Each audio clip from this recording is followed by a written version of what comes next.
ஹல்லேலூயா.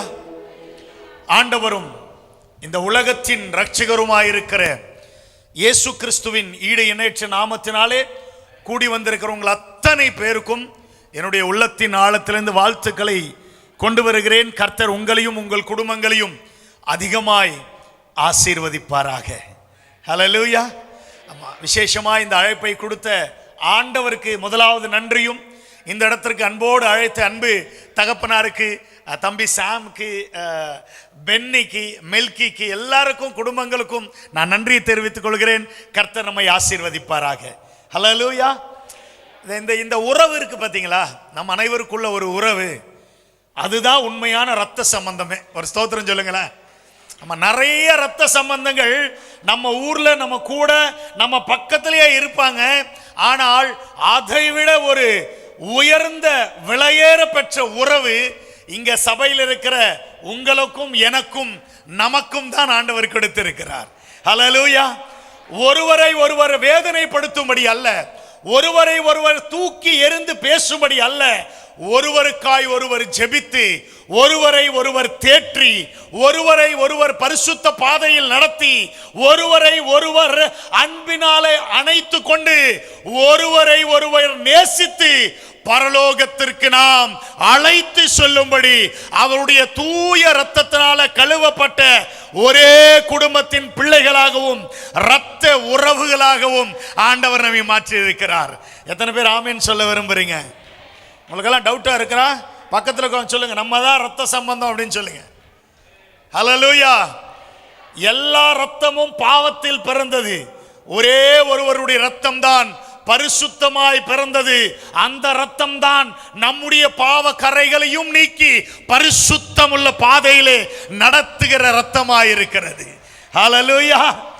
உங்களை பார்த்து கேட்டாங்கன்னா இயேசுநாதர் யாருங்க, எதுக்குங்க வந்தாரு அப்படின்னா நம்ம சொல்லுவோம் உங்க பையன் என்ன ஆகணும்னு விரும்பினாரு அப்படின்னு நம்மளை கேட்டானிக்கோங்களேன். நம்ம சொல்லுவோம் என் பையன் இன்ஜினியர் ஆகணும், என் பையன் கலெக்டர் ஆகணும், என் பிள்ளை அது ஆகணும், என் பிள்ளை இது ஆகணும்ட்டு. பிதாவாகி தேவனை பார்த்து உங்க மகனை எதற்காக இந்த பூமிக்கு அனுப்புனீங்க அப்படின்னு கேட்டீங்கன்னு அவர் சொல்லும்படி நான் சாகும்படி அனுப்பினேன் அப்படின்னு.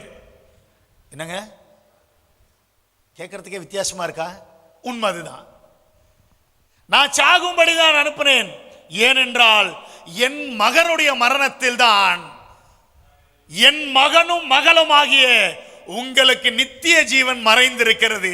அதற்கு தான் நான் மரிக்கும்படி அனுப்பினேன் அப்படின்னு ஆண்டவர் சொல்லுவார். ஹல்லேலூயா. மறந்துடாதீங்க, அவர் பிறந்து விட்டார், இனி பிறக்க போவது இல்லை. சொல்லுங்க. ஆமா, நிறைய பேர் சொல்லுவாங்க அவர் உனக்குள்ள பிறப்பார், அவர் உனக்குள்ள பிறப்பார். உண்மை, உனக்குள்ள பிறப்பார், அது இருதயத்தில் மட்டும்தான் பிறப்பார். ஹல்லேலூயா. அவர் மீண்டும் பிறக்க போவது இல்லை. அவருடைய வருகை 4 விதமா இருக்கும். எல்லாரும் சொல்லுங்க. என் கூட பேச நீங்க பேசினாதான் நான் தமிழ்ல பேசுறேன்னா எனக்கு ஒரு டவுட் கிளியர் ஆகும். ஏன்னா நான் வருஷத்துல கிட்டத்தட்ட ஒரு 200 வாட்டி தெலுங்குல மட்டும்தான் பிரசங்கம் பண்றேன். மோர் தென் 200 டைம்ஸ். 200லேருந்து 250 முறை வருஷத்துக்கு தெலுங்கு பிரசங்கம் மட்டும்தான் பண்றேன். தமிழ் ரொம்ப ரேர், எப்பயாவது தான் தமிழ்ல பிரசங்கம் பண்றேன். ஆனால் நீங்க என் கூட திருப்பி பேசுனீங்க எனக்கு புரிஞ்சிரும் நான் தமிழ்ல தான் பேசிக்கிட்டு இருக்கேன். హల్లెలూయా. లేదంటే చెప్పండి, నేను తెలుగులో మాట్లాడితే మీకు అర్థమవుతుందంట. என் వైఫ్కి తవర யாருக்கும் உங்களுக்கு புரியாது நினைக்கிறேன். ஆமா, కావాలంటే తెలుగులో మాట్లాడతా. ఓకేనా? புரிஞ்சா? புரியல. ஆமா, அப்போ நான் தமிழில் தான் பேசுகிறேன்னா சரி. கர்த்தர் நல்லவர். நான் படித்தது எல்லாமே தெலுங்கு தான். எனக்கு தமிழ் படிக்கவோ எழுதவோ ஒன்றுமே தெரியாது. நான் ஸ்கூலிங் மொத்தம் தெலுங்கு தான் படித்தேன். ஆனால் இன்னைக்கு தமிழ் படிக்க, பேச, மொழிபெயர்க்க கிட்டத்தட்ட 6 மொழிகள் படிக்க, எழுத, பேச, பிரசங்கம் பண்ண கர்த்தர் கிருபை கொடுத்திருக்கிறார். ஹல்லேலூயா.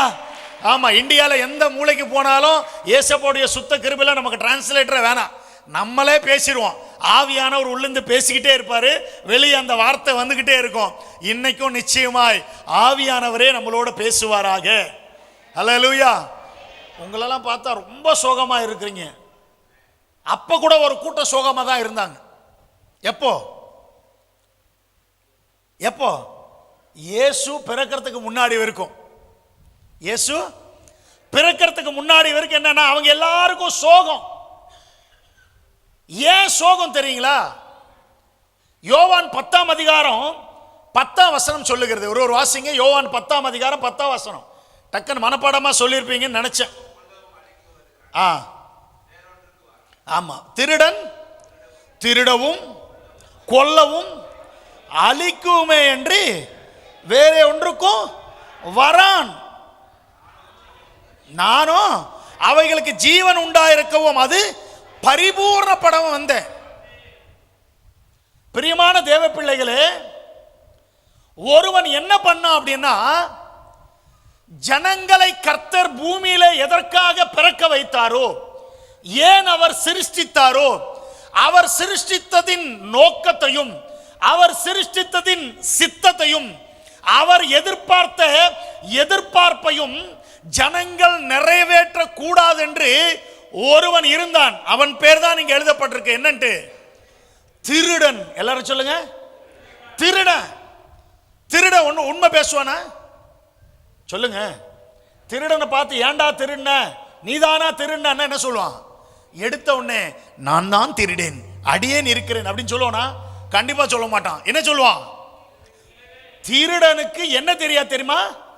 உண்மை பேச தெரியாது. உண்மை பேச தெரியாது. நிறைய பேருடைய பிரச்சனை என்ன தெரியுங்களா? அவங்களுக்கு பேசுறதே பொய்யான்னு கூட தெரியாது. என்ன சொல்லுங்க? சில பேருக்கு பேசுறது பொய்யானே தெரியாது. அவங்க பொய்யே உண்மை என்று நினைச்சுக்கிட்டு பொய்யே உண்மை மாதிரி பேசுவாங்க. ஆனா கடைசியில மாட்டிக்கிடுவாங்க. இதுக்கு எதுக்குங்க ஆமேன்னு? ஆமேன்னு அர்த்தம் என்ன? ரொம்ப ஜாக்கிரதையா இருக்கணும். ஏசப்பா பிள்ளைங்க அவசரப்பட்டு எங்க பார்த்தாலும் ஆமேன்னு, எங்க பார்த்தாலும் அல்லேலூயா சொல்லக்கூடாது. எங்க சொல்லணுமோ அங்கதான் சொல்லணும். ஒரு அல்லேலூயா சொல்லுங்க. ஆமா, கர்த்தர் உங்களை ஆசீர்வதிப்பார். அப்ப ஆமேன்னு சொல்லுங்க. ஆமா, பிரியமான தேவ பிள்ளைகளே, திருடன் என்ன பண்ணிக்கிட்டு இருக்கானா, திருடும்படி வந்தான். அவனுடைய வேலையை நாசூக்கா, எப்படிங்க? அவன் எதுவுமே பகிரங்கமா செய்ய மாட்டான். எப்படி செய்ய மாட்டான்? பகிரங்கமா செய்ய மாட்டான். அவன் ரொம்ப வித்தியாசமானவன், ரொம்ப பயங்கரமானவன். அவன் பாவத்தில் தள்ளுவது தெரியாத அளவுக்கு தள்ளி விடுகிறான். இந்த உலகத்தில் இருக்கிற அத்தனை பேரை என்ன பண்ணனா, பாவத்திற்குள்ள தள்ளிவிட்டான். அந்த பாவத்தை நிமித்தம் ஜனங்களுக்குள்ள பயங்கரமான கன்ஃபியூஷன் என்ன இருக்குங்க? சொல்லுங்க, என்ன இருக்கு ஜனங்களுக்குள்ள? கன்ஃபியூஷன். நான் செய்யறது சரியாய் தவறா? நான் சரியா தான் பேசிக்கிட்டு இருக்கேனா? நான் சரியா தான் நடந்துகிட்டு இருக்கேனா?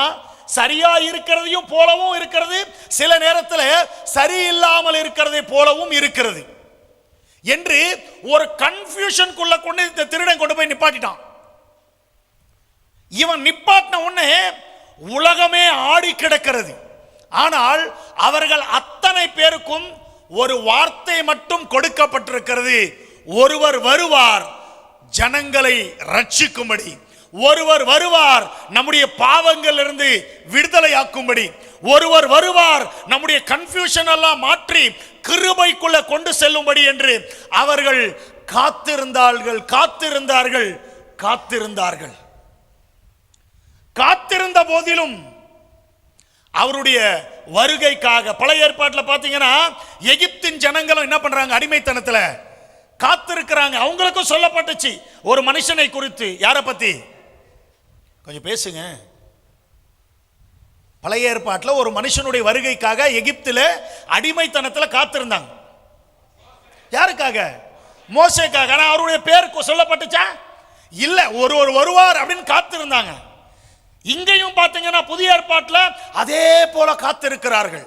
அவர்களுக்கும் கன்ஃபியூஷன், எப்ப வருவார், எங்கிருந்து வருவார், எப்படி வருவார்.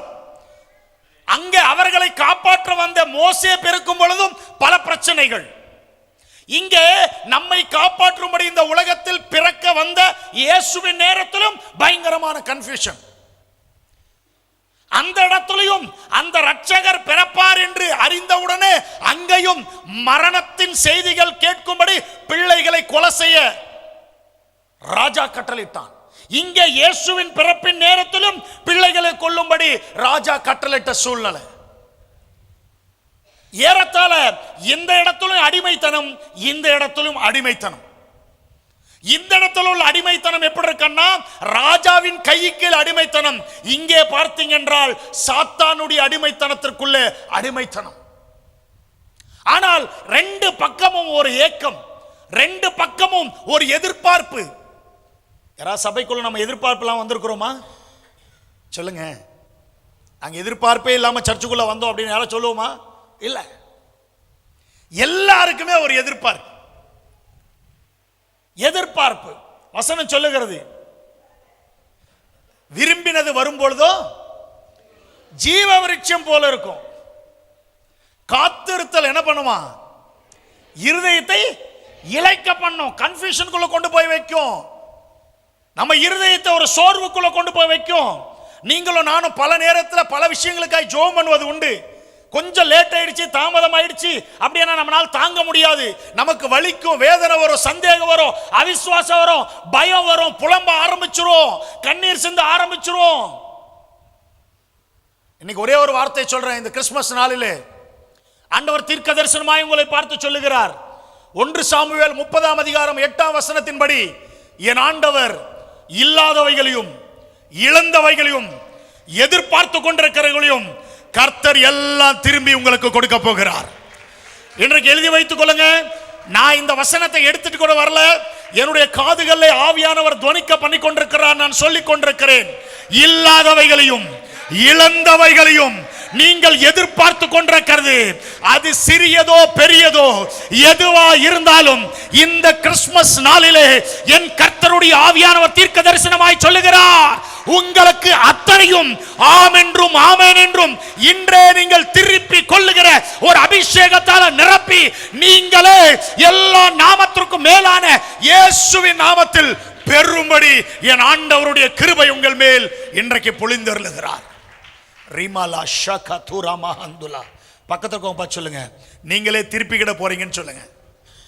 சொல்லுங்க, கேட்கலையே, சொல்லுங்க, நீங்களே திருப்பிக்கிட போறீங்க. தாவீது திருப்பி கொண்டதை போல திருப்பி கொள்ள போறீங்க. தாவீது இழந்துட்டான், தன்னுடைய மனைவிகளை இழந்துட்டான், தன்னுடைய பிள்ளைகளை இழந்துட்டான். அமாலேக்கியர் வந்து எல்லாத்தையும் தூக்கிட்டு போயிட்டாங்க. ஒண்ணுமே புரியல. யுத்தம் செய்ய டேலண்ட் உள்ளவன். பைபிள்ல சொல்லப்பட்டிருக்கிறது, தாவீதை போல ஒரு மனுஷன் கூட யுத்தம் பண்ண முடியாதான். he is well trained. எங்க தெரியுமா? ஆடு மேய்க்கும் போது ட்ரைனிங் எடுக்குதான். பைபிள் சொல்லப்பட்டிருக்கிறது, அவன் எந்த இடத்துலயும் எங்கமே தோற்று போகவில்லையா, ஒரு யுத்தத்தில் கூட தோத்து போலையா. அவ்வளவு பவர்ஃபுல் மேனுக்கு தன்னுடைய குடும்பத்தை இழந்தப்போ, அவன் எதிர்பார்த்தது நடக்காதப்போ அவனுக்கு கன்ஃபியூஷன் வந்து வசனம் சொல்லுகிறது. 1 சாமுவேல் 30ஆம் அதிகாரத்தில் எழுதப்பட்டிருக்கு, அவன் அழுகிறதற்கு பலன் இல்லாமல் போகும் மட்டும் அழுதானமா. உங்களுக்கு ஒரு வார்த்தை சொல்லவா? தாவீது 10 PhD முடிச்சிருக்கான். எத்தனை PhD? எதுல தெரியுமா? அழுகிறதுல. எதுல? அழுகிறதுல. நீங்க எல்லாம் நினைச்சிருப்பீங்க, ஐயோ ஆண்டவரே என் கண்ணீர் உனக்கு தெரியாதா, நான் எவ்வளோ அழுகுறேன். தாவீது 4-10 PhD முடிச்சிருக்காரு அழுகிறதுல. வசனம் என்ன தெரியுமா சொல்லுது? அவர் அழுதா, அவர் அழுத அடிக்கு என்ன ஆச்சு தெரியுமா? என்ன அடிச்சு? அவர் அழுதா, அவர் அழுத அடிக்கு என்னாச்சு தெரியுமா? அவர் படுத்து தூங்குறார் பாத்தீங்களா, பெட்டு, அந்த பெட்டு நினைந்தது அப்படின்னு நமக்கு பைபிள்ல தமிழ்ல எழுதப்பட்டிருக்கு. நீங்க தெலுங்குல, மலையாளத்துல, அதே நேரம் சில இங்கிலீஷ் டிரான்ஸ்லேஷன்ல, உண்மையா கிரீக்ல, ஹீப்ரூல படிச்சீங்கன்னா, அவர் அழுதப்போ அவர் படுத்திருந்த அந்த பெட்டுடைய அது என்னாச்சுன்னா, அந்த தண்ணீருக்கு மேல ஃப்ளோட் ஆக ஆரம்பிச்சிருச்சான். ஃப்ளோட் ஆகிறது என்னது? மிதக்க ஆரம்பிச்சிருச்சான். ஒரு சோத்திரம் சொல்லுங்களேன். பக்கத்தில் இருக்கவங்க பார்த்து சொல்லுங்க, நம்மலாம் அவ்வளோ அழுகிறது இல்லைன்னு சொல்லுங்க. அவ்வளோ அழுகுறோமா? அவ்வளவு பலன் உள்ளவர், அவ்வளவு அழுக தெரிஞ்சவர் என்ன சொல்றாருன்னா, எனக்கு அழுகிறதுக்கு பலன் இல்லாமல் போயிடுச்சு. அழுகிறதுக்கு பலன் இல்லாம போயிடுச்சு. முதல்ல கன்ஃபியூஷன், என்ன செய்யணும், யுத்தம் பண்ணலாமா போனாமா வேணாவா, இப்படி எல்லாம் கன்ஃபியூஷன். ரெண்டாவது, பலன் இல்லாத அளவுக்கு அழுது முடிச்சிட்டார். நம்மளும் நிறைய நேரத்தில் அழுவோம், பயங்கரமா அழுவோம். அந்த அழுக 24 மணி நேரம் யாராலும் அழுக முடியாது. அப்படிதானங்க? இப்பெல்லாம் பாத்தீங்கன்னா ஒலிம்பிக்ல புதுசா வந்திருக்கு, யாரு நிறைய கண்ணீர் சொத்து விடுறாங்களோ அதுக்கு ஒரு பிரைஸ் ஆமா. தாவீதை விட்டிருந்தா தாவீதை உலகத்துல யாரும் மிஞ்சிருக்க முடியாது. பிரியமான தேவ பிள்ளைகளே, இந்த கன்ஃபியூஷன் முடிஞ்சமே கண்ணீர் முடிஞ்சதே வசனம் சொல்லுது 6ஆம் வசனத்துல, அவனுடைய இருதயம் துக்கத்தால நிறைஞ்சிருச்சான். என்ன ஆயிடுச்சான்? மிகவும் துக்கப்பட்டான். அவனுக்கு ஒண்ணுமே புரியல, துக்கம் அப்படியே துக்கம் போட்டு அழுத்துது. அந்த துக்கத்தினால அவனால விழுங்க முடியல, அவன் கக்க முடியல, அவனுக்கு ஒண்ணுமே புரியல. இந்த ஜனங்கள் கூட எகிப்திலும் சரி இஸ்ரவேலிலும் சரி ஒண்ணுமே புரியல. துக்கம் அடைச்சிருச்சு. பாவம் செய்யும் போது நல்லா இருக்கும், செஞ்ச பிறகு என்ன இருக்கும்? துக்கம், பயங்கரமான துக்கம் அடைச்சுக்கிட்டே இருக்கு. தாவீது ஒண்ணுமே புரியல. ஆனா பல நேரத்தில் நீங்களும் நானும் துக்கத்தில் நின்றோம். ஆனா தாவீது என்ன பண்றாரு தெரியுங்களா? துக்கத்திலே நிக்காம அடுத்த ஸ்டெப் எடுத்து வைக்கிறாரு. என்னதுங்க? என்ன சொல்றாரு தெரியுமா? என் தேவனாகிய கர்த்தருக்குள் நான் என்னை திடப்படுத்திக் கொண்டேன் அப்படின்னு சொல்றாரு. எல்லாரும் ஒரு ஆமென் சொல்லுங்க. ஏங்க, இந்த கிறிஸ்மஸ் கொண்டாடுறது இதெல்லாம் ஓகே, எல்லாம் சந்தோஷம். இந்த கிறிஸ்மஸே எதற்காக தெரியுமா? ஆண்டவர் நிமித்தம் நீங்கள் உங்கள் இருதயங்களை திடப்படுத்திக் கொள்ளும்படியாக தான். ஹல்லேலூயா. உலகத்தில் உங்களுக்கு உபத்திரவம் உண்டு, ஆனாலும் ஏன் திடன் கொள்ள வேண்டும்? என் இயேசு எனக்காய் பிறந்தார். ஏன் திடன் கொள்ள வேண்டும்? என் இயேசு எனக்காக இருக்கிறார். ஏன் திடன் கொள்ள வேண்டும்? என் இயேசு மீண்டும் எனக்காக வருவார். ஏன் திடன் கொள்ள வேண்டும்? நான் இந்த உலகத்துக்குரியவன் அல்ல. இந்த உலகத்தில் என்ன சம்பாதித்தாலும், என்ன சேர்த்து வைத்தாலும், என்ன பணம் இருந்தாலும், பொருள் இருந்தாலும், அதிகாரம் இருந்தாலும், அழகு இருந்தாலும், இது அல்ல எனக்கு நிரந்தரமானது. என்னை அழைத்து செல்லும்படி ஒரு நிரந்தரமான ஜீவியத்தையும், ஒரு நித்திய ஜீவனையும், ஒரு நிரந்தரமான இடத்தை ஆயத்தம் பண்ணி கொண்டிருக்கிறார். அவர் போய் ஆயத்தம் பண்ணி நான் மீண்டும் வருவேன் என்று சொல்லியிருக்கிறார். அவர் வருவார். அவர் வரும் வரை நான் என்னை காத்துக்கொண்டு அவருடைய ராஜ்யத்திற்கு செல்ல வேண்டும். ஹல்லேலூயா. ஐயாவை பார்த்து, ஐயா ஏங்க ஐயா இந்த சர்ச்செல்லாம் கட்டி இந்த ஊழியத்தெல்லாம் பண்றீங்க, வேலை வெட்டி இல்லையா அப்படின்னு கேட்டா அப்பா ஒன்னே ஒண்ணுதான் சொல்லுவாங்க, எனக்கு தெரிஞ்சு நான் தெரிந்து கொண்ட ரட்சிப்பை, நான் போக போற பரலோகத்திற்கு என் பகுதியில் இருக்கிற ஜனங்களை அழைத்து செல்லும்படிதான் இந்த சபை அப்படின்னு சொல்லுவாங்க. அவ்வளவுதானுங்கப்பா. ஹல்லேலூயா. நீங்க நினைக்கலாம், ஏன் இந்த சர்ச்சு, எதற்காக இந்த சபை? இத்தனை எதிர்ப்புகள், இத்தனை போராட்டங்கள், இத்தனை அவமானங்கள், இத்தனை நிந்தைகள், இத்தனை உடைக்கப்படுதல் தாண்டி ஏன் இப்படி ஒரு சபை நடத்தணும்? ஏன் இவ்வளவு ஒரு ஊழியத்தை செய்யணும்னா ஒன்னே ஒண்ணுதான் காரணம். அவர் வரப்போகிறார். அவர் வரும் பொழுது உங்கள் அத்தனை பேரை ஆயத்தப்படுத்த வேண்டும். நீங்கள் ஆயத்தமாயிருந்தா என் இயேசுவோட செல்ல போகிறீர்கள். ஒரே ஒரு நோக்கத்திற்காக தான் இவ்வளோ பிரயாசம், ஒரே ஒரு நோக்கத்திற்காக தான் இவ்வளோ கண்ணீர். அவர் மீண்டும் பிறக்க மாட்டார், ஆனால் மீண்டும் வருவார். முதல்ல அவருடைய வருகை ஒரு குழந்தையாய் வந்தார். எப்படி வந்தார்? ஒரு குழந்தையாய் வந்தார். குழந்தையாக இருந்தவர் வளர்ந்தார். வளர்ந்து நாம் வாழ வேண்டும், வளருகிற நேரத்தில் எப்படிப்பட்ட வழியிலே நடக்க வேண்டும் என்ற விஷயத்தை நமக்கு காண்பித்து கொடுத்தார். எல்லாரும் சொல்லுங்க, என்ன பண்ணாருங்க? அவர் காண்பித்து கொடுத்தார். உங்களால கூட என்னை போல வாழ முடியும் என்று அவர் காண்பித்து கொடுத்தார். காண்பித்து கொடுத்தார். இதுதான் முதல் வருகை. எல்லாரும் சொல்லுங்க, இதுதான் முதல் வருகை. அவர் குழந்தையாய் வந்தார். இன்னைக்கு அதுக்கு தான் கொண்டாடிக்கிட்டு இருக்கோம்.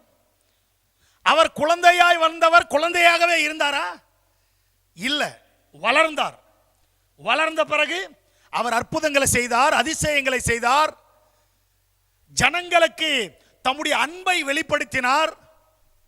நான் எப்போ சொல்லுவேன், அவர் தன்னை தெய்வம் என்று காட்டிக்கொள்ள வந்திருந்தால், அவர் தன்னை தெய்வம் என்று காட்டிக்கொள்ள வந்திருந்தால் அவர் செய்த அற்புதங்களும் அடையாளங்களுமே போதும் அவர் தன்னை தெய்வம் என்று நிரூபித்துக் கொள்ள. உண்மையா இல்லைங்களா? சொல்லுங்க, உண்மையா இல்லையா?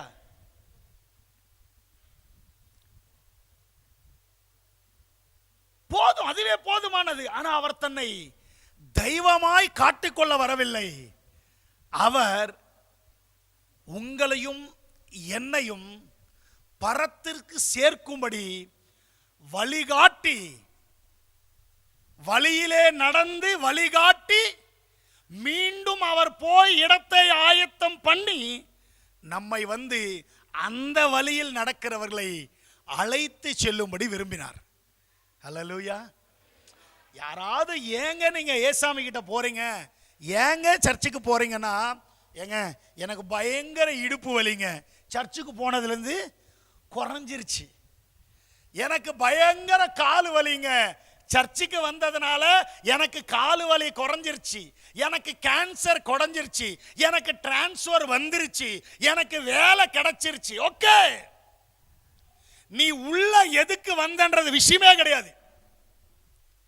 உன்னை கர்த்தர் அழைத்ததுனால எப்படி வேணாலும் உள்ள கொண்டு வந்துருவார். ஒரு ஆமென் சொல்லுங்களேன். பக்கத்தில் உங்க பார்த்து சொல்லுங்க, பெண்டு பண்ணோன்னாலும் சொல்லுங்க, சொல்லுங்க, பெண்டு பண்ணோன்னாலும் பெண்டு எடுக்கணும்னாலும் அவர் தான் டாப்பு. அல்லேலூயா. அவர் உள்ள அழைத்து வரணும்னு நினைச்சாருன்னா எந்த வழியிலும் அழைச்சிட்டு வந்துட்டாரு. ஆனா நீ கடைசி வரைக்கும் உள்ள அதுக்கு தான் உட்கார்ந்து இருக்கிறனா வேஸ்ட்.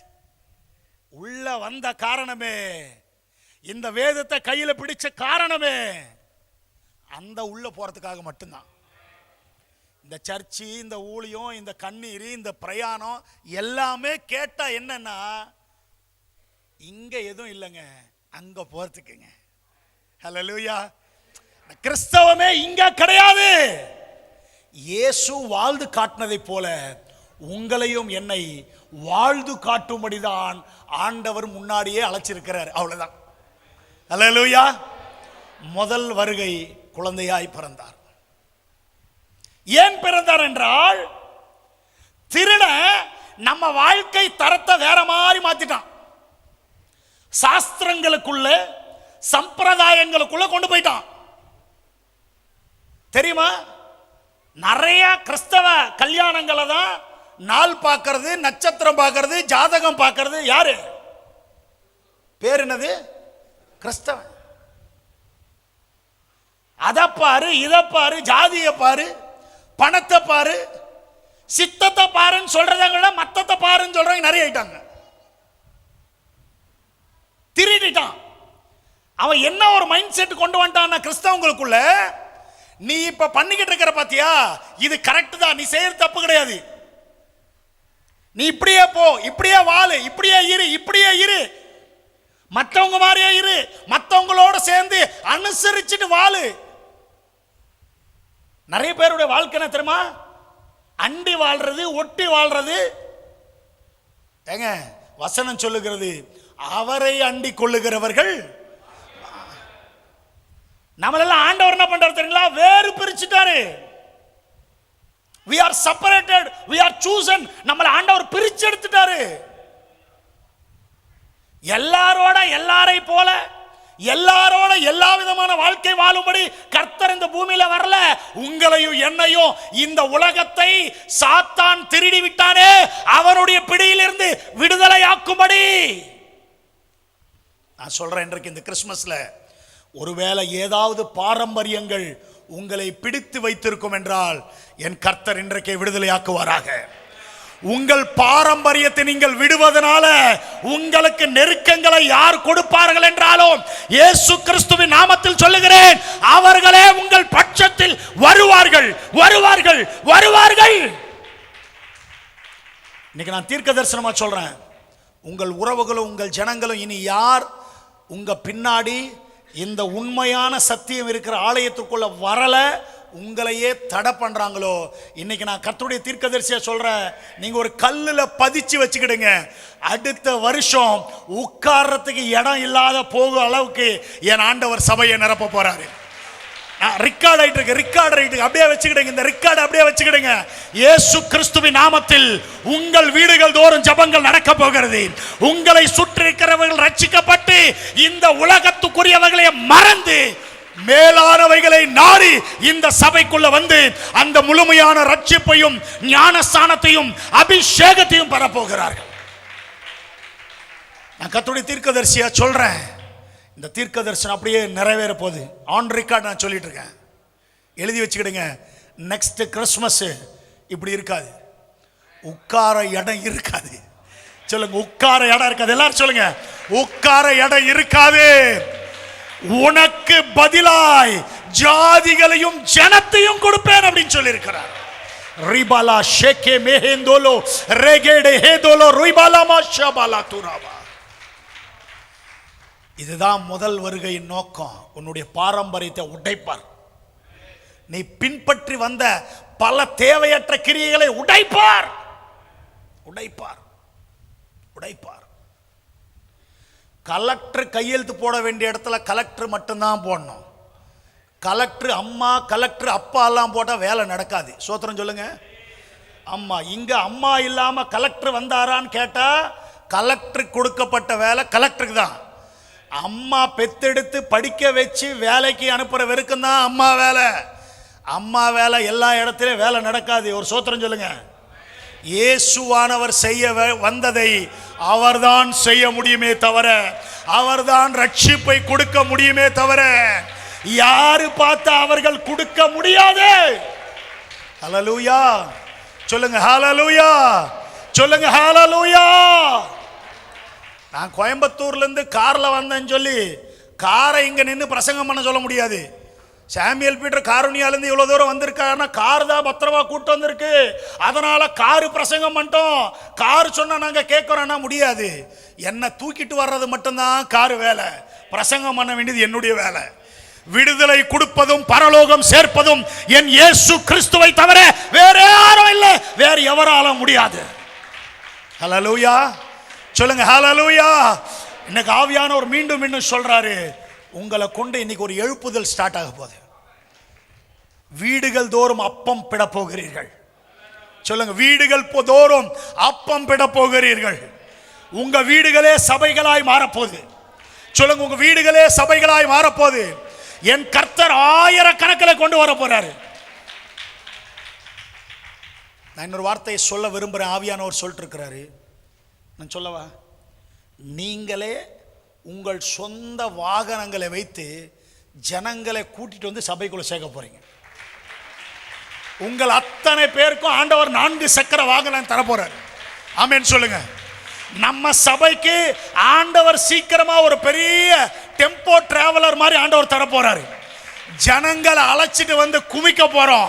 இங்க குமிக்கிறோம்னா அங்க கொண்டு போறோம்னு அர்த்தம். எல்லாரும் ஆமென் சொல்ல மாட்டீங்களா? ஹல்லேலூயா சொல்லுங்க, ஹல்லேலூயா. ஆவியானவர் பேசிக்கிட்டே இருக்கிறாரு. முதல் வருகை என்ன தெரியுங்களா? திருடன் திருடிக்கிட்டு உங்க வாழ்க்கையை கட்டி வச்சானே, தேசத்தின் வாழ்க்கையை கட்டி வச்சானே, உலகத்தின் ஜனங்கள் வாழ்க்கை கட்டி வச்சானே, அந்த கட்டுகளை அறுக்கும்படி ஆண்டவர் பிறந்தார்.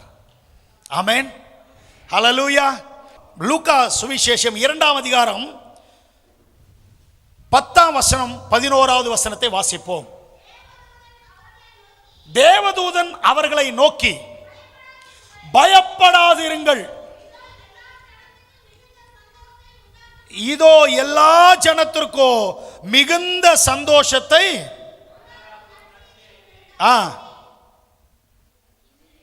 வாசிங்க தொடர்ந்து.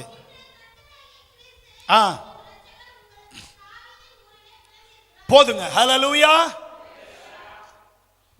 முதல் பிரசங்கம் தேவதூதரால. முதல் பிரசங்கம் யோவான் ஸ்நானகனால. என்ன பிரசங்கம்? இன்னைக்கு பலதர பிரசங்கங்கள் நம்ம கேட்கிறோம். முதல் பிரசங்கம் யோவான் ஸ்நானகன் தான் பண்ணாரு. என்ன பிரசங்கம் சொல்லுங்க? மனம் திரும்புங்கள். என்னதுங்க? இன்னைக்கு பைபிள்ல ஆதியாகமத்திலிருந்து வெளிப்படுத்தின விசேஷம் வரைக்கும் சுத்தி சுத்தி அடிச்சாலும் தாவீதை பத்தி, யோசேப்பை பத்தி, யோனாவை பத்தி, அவங்கள பத்தி, இவங்கள பத்தி அப்படியே ஆழமா நோண்டி எடுத்துட்டு வந்து உங்களுக்கு அந்த ஆகாரத்தை ஊட்டி விட்டாலும் எல்லா பிரசங்கமும் வந்து நிக்க வேண்டிய ஒரே இடம் என்ன தெரியுமா? பரலோக ராஜ்யம். அவள்தான் மேட்டர் முடிச்சு. எல்லா பிரசங்கம் வந்து நிக்க வேண்டிய எங்க? பரலோக ராஜ்யம். அவ்வளவுதான். ஏசப்பா பிள்ளைகளுடைய ஒரே எதிர்பார்ப்பு, ஒரே நோக்கம், ஒரே காரியம் என்னன்னா, சொல்லுங்க எல்லாரும் சொல்லுங்க, பரலோக ராஜ்யம். அதுக்குதான் ஆண்டவர் சொன்னாரு, முதலாவது தேவனுடைய ராஜ்யத்தையும் அவருடைய நீதியை தேடுங்கள், அப்பொழுது இவைகள் எல்லாம் உங்களுக்கு. இப்ப என்னாச்சுன்னா பரலோக ராஜ்யத்தை மறந்தாச்சு. பூமியை பரலோக ராஜ்யமா மாத்திர முயற்சி பயங்கரமாயிடுச்சு. அந்த கஷ்டம் மாறினோம், இந்த பிரச்சனை மாறினோம், அந்த வியாதி மாறினோம், இந்த போராட்டம் மாறினோம், அப்படி வாழ்ந்துடணும், இப்படி வாழ்ந்துடணும், அந்த இடத்தை வாங்கினோம், இந்த வீட்டை கட்டினோம். என்னங்க, ஃபர்ஸ்ட் கட்ட வேண்டிய வீடு அந்த வீடு. சொல்லுங்க, எந்த வீடு? அந்த வீட்டுக்காக பிரயாசப்பட்டா இந்த வீடெல்லாம் ஃப்ரீயா கிடைக்கும். சோத்திரம் சொல்லுங்களேன். நம்ம ஊர்ல பாத்தீங்கன்னா வருஷத்துக்கு ஒரு வாட்டி ஒரு ஆஃபர் வரும். என்ன மாசத்துல? ஆடி மாசம். ஒன்னு வாங்கினா ஒன்னு ஃப்ரீ. ஆமா, ஏசாமி கிட்ட 24x7 365 நாள் ஆஃபர் இருக்கு. ஒன்னு வாங்கினா ஒன்னு ஃப்ரீ. பரலோக ராஜ்யத்தை பத்தி வீட்டுல பேசுங்க, பரலோக ராஜ்யத்தை பத்தி தியானிங்க, பரலோகத்துக்கு போவதற்கான ஆயத்தங்களை உருவாக்குங்க. இந்த பூமியே கர்த்தர் உங்கள் தேவைகளை சந்திப்பார், உங்கள் குறைவுகளை மாற்றுவார், உங்களுக்கு வேண்டிய வீட்டை, இடத்தை, சுகத்தை, பலனை, ஆரோக்கியத்தை, வல்லமையை, அபிஷேகத்தை, கிருபை, வரங்களை மகிமையா கொடுப்பாரு. எப்ப கொடுப்பார் தெரியுமா? ஓன்லி பரலோக ராஜ்யம். நான் உங்களுக்கு ஒரு விஷயம் ரகசியத்தை சொல்லித்தரேன். உங்களுக்கு ரகசியம் சொல்லித்தரேன். பைபிள்ல இந்த பரலோக ராஜ்யத்தை குறித்து 2 விஷயத்தை சொல்லலாம். என்ன தெரியுங்களா? சாலமோன், ஆண்டவர் கேட்கிறார் சாலமோனை பார்த்து, உனக்கு என்னப்பா வேணும் அப்படின்ட்டு. உனக்கு அவர் என்ன கேட்கிறாரு? ஞானத்தை கேட்கிறார். கர்த்தர் என்ன கொடுத்தாரு? என்ன கொடுத்தாரு? அப்ப நம்ம ஞானமே கேட்கறது இல்லையா? கேட்டா உண்மையாவே நம்ம ஞானத்தை கேட்கல. நம்ம 2வது கேட்கிறோம். என்னத்த?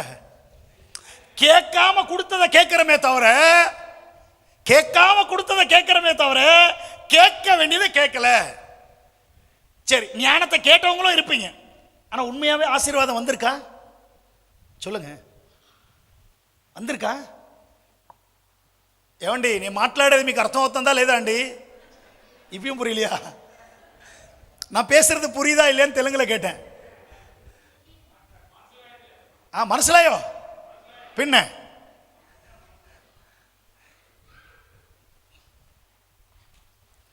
அருமையான தேவஜனமே, அங்க ரொம்ப முக்கியமான ஒரு ரகசியம் என்ன தெரியுங்களா? சாலமோன் ஞானத்தை கேட்டது உண்மைதான். ஆனா அந்த ஞானத்தை கேட்டவங்களுக்கெல்லாம் ஆசீர்வாதம் இல்ல. அவர் ஞானத்தையே கொஞ்சம் வித்தியாசமா கேட்டிருக்காரு. எப்படி கேட்டிருக்காரு தெரியுமா? இந்த ஜனங்களை நடத்தும்படி எனக்கு ஞானத்தை தந்துடலாம் அப்படின்னாரு. எல்லாரும் ஒரு ஸ்தோத்திரம் சொல்லுங்க. இங்க ரொம்ப ஆழமான விஷயம் தெரியுமா? இந்த ஜனத்தை நடத்தும்படி. ஏன் தெரியுங்களா? ஏசப்பாவுக்கு ஜனங்கன்னா பைத்தியங்க. பக்கத்துல இருக்கோம் சொல்லுங்க, உங்களை ஏசப்பாவுக்கு ரொம்ப பிடிக்கும் அப்படின்னு சொல்லுங்க. அல்லேலூயா. நான் ஊழியக்காரங்க மீட்டிங்ல ஒரு ஹேஷ்டேக் வச்சிருப்பேன், ஒரு வேர்ட் சொல்வேன். நிறைய இப்போ ஏசப்பா பார்த்தீங்கன்னா நிறைய 2000-3000 பாஸ்டர்ஸ் எல்லாம் கூடி வர்ற இடங்கள்ல தான் நம்மளை ஆண்டவர் பயன்படுத்துறாரு. எல்லா இடத்துல ஒரு வார்த்தை சொல்வேன், ஜனத்திற்காக பிரயாசப்படுகிற ஊழியக்காரனோ விசுவாசியோ பணத்திற்காக யோசிக்க வேண்டியதே இல்லை. ஒருத்தர் மட்டும் தான் கையை தட்டினாரு. யாருக்காக பிரயாசம் பண்ணோம்? ஜனத்திற்காக. ஏனென்றால் இந்த உலகத்தில் இருக்கிற அத்தனை ஜனங்களுக்காக ஆண்டவர் வந்தார். அதைத்தான் நம்ம வாசிச்சோம் பைபிள்ல. என்னன்னு வாசிச்சோம்? தேவதூதன் அவர்களை நோக்கி, பயப்படாதிருங்கள், இதோ எல்லா ஜனத்திற்கும். எத்தனைங்க? எல்லா ஜனத்திற்கும். ஆண்டவரை மயக்கி போடுறதுக்கு ஒரு ஐடியா சொல்றேன் பாருங்க. உங்களுக்காக ஜெபம் பண்ணதை நிப்பாட்டுருங்க. உங்க சுத்தி இருக்கிறவங்களுடைய ரட்சிப்புக்காக ஜெபம் பண்ண ஆரம்பிச்சிருங்க. உங்க பாக்கெட் நிறைஞ்சிரும், உங்க பேங்க் பேலன்ஸ் நிறைஞ்சிரும், உங்களுக்கு ஐஸ்வர்யம் பெருகிரும், உங்களுக்கு சுகம் வந்துரும், உங்களுக்கு பலன் வந்துரும். உங்களுக்காக ஜெபம் பண்றதை கம்மி பண்ணிருங்க, மற்றவங்களுக்காக ஜெபம் பண்ணுங்க. ஆமென் சொல்லுங்க. ஏன்னா உலகத்திற்கு முழுவதற்கும் அவர் சந்தோஷம் கொடுக்கும்படி இறங்கி வந்தார். உலகத்தை முழுவதும் ரட்சிக்கும்படி உங்களையும் என்னையும் தெரிந்து கொண்டார். அல்லேலூயா. இது எல்லாமே யாருக்காக சொல்லுங்க? ஜனத்துக்காகங்க. இந்த மைக்ல இந்த ஸ்பீக்கர்லாம் எதுக்கு? ஜனத்துக்காக. இந்த ஃபேன்லாம் எதுக்கு? ஜனத்துக்காக. எல்லாமே ஜனத்துக்காக, பணத்துக்காக இல்ல, ஜனத்துக்காக. ஆமென் சொல்லுங்க. நான் மறுபடியும் சொல்றேன், ஜனத்திற்காக பிரயாசப்படுங்க, ஜனங்களுடைய ரட்சிப்புக்காய் பிரயாசப்படுங்க, பாவத்தின் அடிமைத்தனத்தில் இருக்கிறவர்களோட விடுதலைக்காக பிரயாசப்படுங்க, ஜெபம் பண்ணுங்க, ஊழியம் செய்யுங்க, சுவிசேஷம் சொல்லுங்க. உங்க வாழ்க்கையில் இருக்கிற குறைவுகள் கஷ்டம் மாறலான்னு சொல்லுங்க. இனிமேல் நான் இந்த பைபிள் எடுத்து பிரசங்கமே பண்ண மாட்டேன். இந்த பைபிளை தூக்கி அங்கிட்டு வீசிடுவேன், எனக்கு வேணாம். உங்க முன்னாடி பேசிட்டு இருக்கிற எனக்கு கல்வி கிடையாது. என் கல்வியெல்லாம் கேட்டீங்கன்னா சிரிச்சிருவீங்க, கிடையாது. ஆனால் இன்னைக்கு ஆண்டவர் எத்தனை தேசங்களை கொண்டு போய் பயன்படுத்தி கொண்டிருக்கிறார் என்றால் சொல்ல முடியாது. இயேசுவானவர் பிறந்த ஊர்ல எல்லாரும் டூருக்கு போனா கர்த்தர் என்னை பிரசங்கம் பண்ணும்படி கொண்டு போய் இயேசப்பா பிறந்த ஊர்ல என்ன பயன்படுத்தினாரு. ஹல்லேலூயா சொல்லுங்க. ஹல்லேலூயா ஹல்லேலூயா. எகிப்து தேசத்துல கொண்டு போய் பயன்படுத்தினாரு, யோர்தான் தேசத்துல கொண்டு போய் ஆண்டவர் பயன்படுத்தினாரு. நமக்கு இங்கிலீஷும் ஒன்றும் வராது.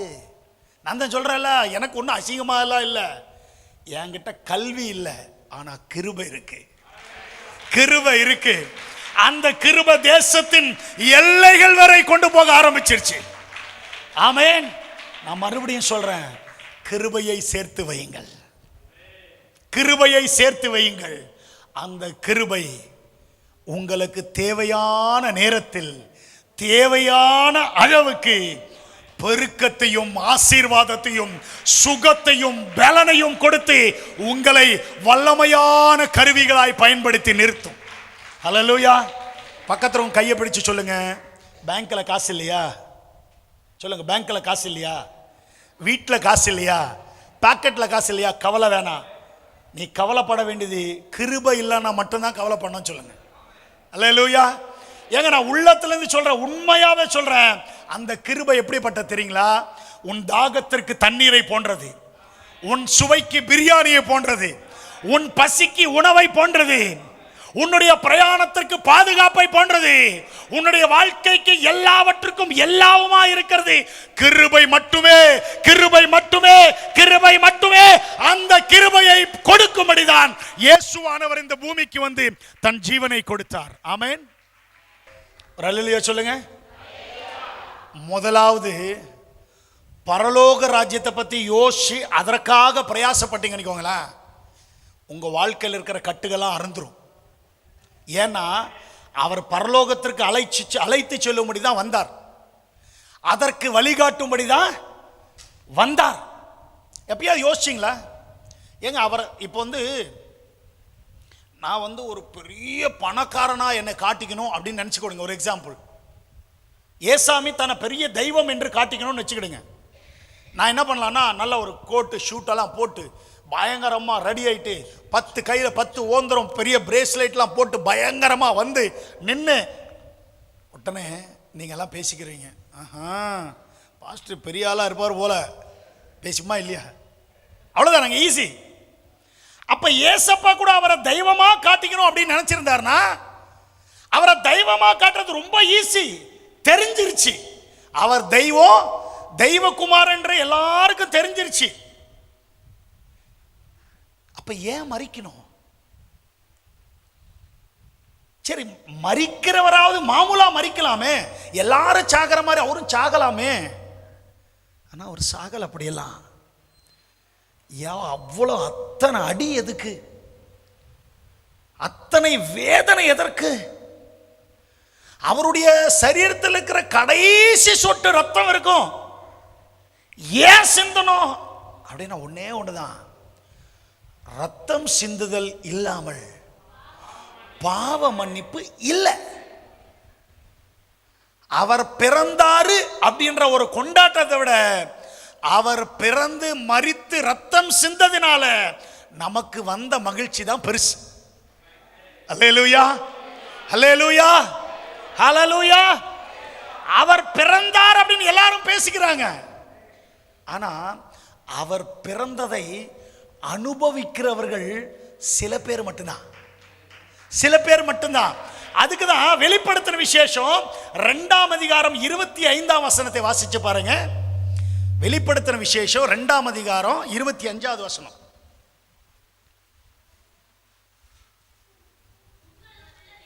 உங்களுக்கு உள்ளதை நான் வரும் வளமும் பற்றி கொண்டிருங்கள். போதுங்க, எல்லாரும் ஒரு ஆமேன் சொல்லுங்க. நீங்கள் அறிந்ததை நான் வரும் வரை பற்றி கொள்ளுங்கள் அப்படின்னு சொன்னாரா? என் கூட பேசணும். உங்களுக்கு உள்ளதுன்னா என்னது? உங்களுக்கு இருக்கிற ஒரு 4 சென்ட் இடமோ, அதுல இருக்கிற 2 பெட்ரூம் வீடு, இதா உள்ளத? என்னது உள்ள? என்னதுங்க? கிருபைய. ஒரு ஆமேன் சொல்லுங்களேன். எப்பா நான் உனக்கு கொடுத்தன கிருபைய, நான் இந்த பூமிக்கு வந்து பிறந்து மரித்து 3ஆம் நாள் உயிரோடு எழுந்தனே, நான் உனக்கு கையில கொடுத்துட்டு போனனே அந்த கிருபைய, நான் உனக்குள்ள பிறந்தனே, நான் உனக்கு உடையவனா மாறனே, நானுக்கு உனக்கு உள்ளானவனா மாறினனே, உன்னையே நான் மறுபடியும் ஒன்று அழைத்து செல்லும் வரை உனக்குள்ள நான் கொடுக்கப்பட்டவைகளை பத்திரமா பிடிச்சுக்கோ. பிடிச்சுக்கிட்டாதான், மறைச்சு வச்சுக்கிட்டனாதான் நான் வரும்போது என்னோட வர முடியும். அல்லேலூயா. நம்ம எல்லாருக்கும் தெரியும், வேதத்தில் ஒரு தீர்க்கதரிசிகளின் புத்திரர்களுடைய ஒரு மனைவி தன் கணவன் இழந்த பிறகு கடன், தன்னுடைய கணவன் என்ன பண்ணிட்டாரு? கடன் பண்ணிட்டு கடனோட அவர் இறந்துட்டாரு. அந்த அம்மாக்கு 2 பிள்ளைங்க இருக்கிறாங்க. அந்த 2 பிள்ளைங்களை வச்சிருந்தா கடன்காரன் வீட்டுக்கு வந்து என்ன பண்றான் தெரியுமா? ஒரு நாள் வர்றான், கேட்கறான், 2 நாள் கேட்கறான், 3 மாசம் ஆச்சு, 6 மாசம் ஆச்சு, இந்த அம்மானால கொடுக்க முடியலன்ற தெரிஞ்ச சூழ்நிலை உடனே எங்க வேற கடன்காரன் வந்து என்னத்தை தூக்கிட்டு போயிடுவானோன்ட்டு என்ன பண்றாங்க தெரியுமா? வீட்டில் இருக்கிற பொருளாம் தூக்கிட்டு போயிட்டான். ஒருத்தன் வந்து இன்னைக்குள்ள கணக்குக்கு ஒரு கட்டில் பீரோ தூக்கிட்டு போயிட்டான். இன்னொருத்தன் வந்து துணிமணியெல்லாம் தூக்கிட்டு போயிட்டான். இன்னொருத்தன் வந்து மற்ற பொருளெல்லாம் தூக்கிட்டு போயிட்டான். எல்லாத்தையும் தூக்கிட்டு போயிட்டான். ஆனா இந்த அம்மா கிட்ட இருக்கிற அற்புதமான விஷயம் என்ன தெரியுங்களா? எல்லாத்தையும் விட்டுருச்சு, எல்லாத்தையும் திருட விட்டுருச்சு. ஆனா தனக்கு முக்கியமா வேண்டியதை மட்டும் சாத்தான் கண்ணுக்கு தெரியாம பாதுகாத்துருச்சு. என்ன தெரியுங்களா? பிள்ளைகளையோ மட்டும் இல்லை, ரொம்ப முக்கியமா அந்த அம்மாவுக்கு மறுபடியும் வாழ்வாதாரம் உண்டாகிறதுக்கு என்ன கிடையாது? என்ன மறைச்சு வச்சிச்சு? மாவா? என்ன? எவ்வளோ எண்ணெய்? எவ்வளோ? ஒரு குடம். கொஞ்சம் பேசுங்க, பைபிள் படிக்கிறீங்களா இல்லையா? ஒரு குடம்.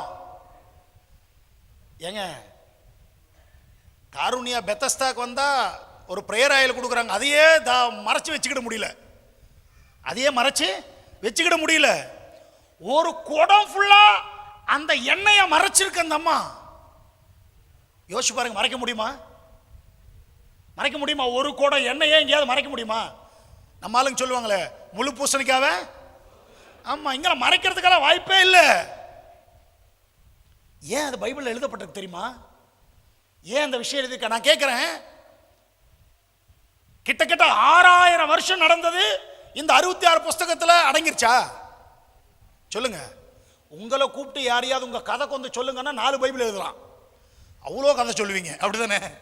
நம்ம கதையே நிறைய இருக்கும். 6000 வருஷம் நடந்த கதை இதுல மறைச்சிட்டார் ஆண்டவர். இவ்வளவு சின்னதமா சுருக்கிட்டார்னா என்ன தெரியுமா அர்த்தம்?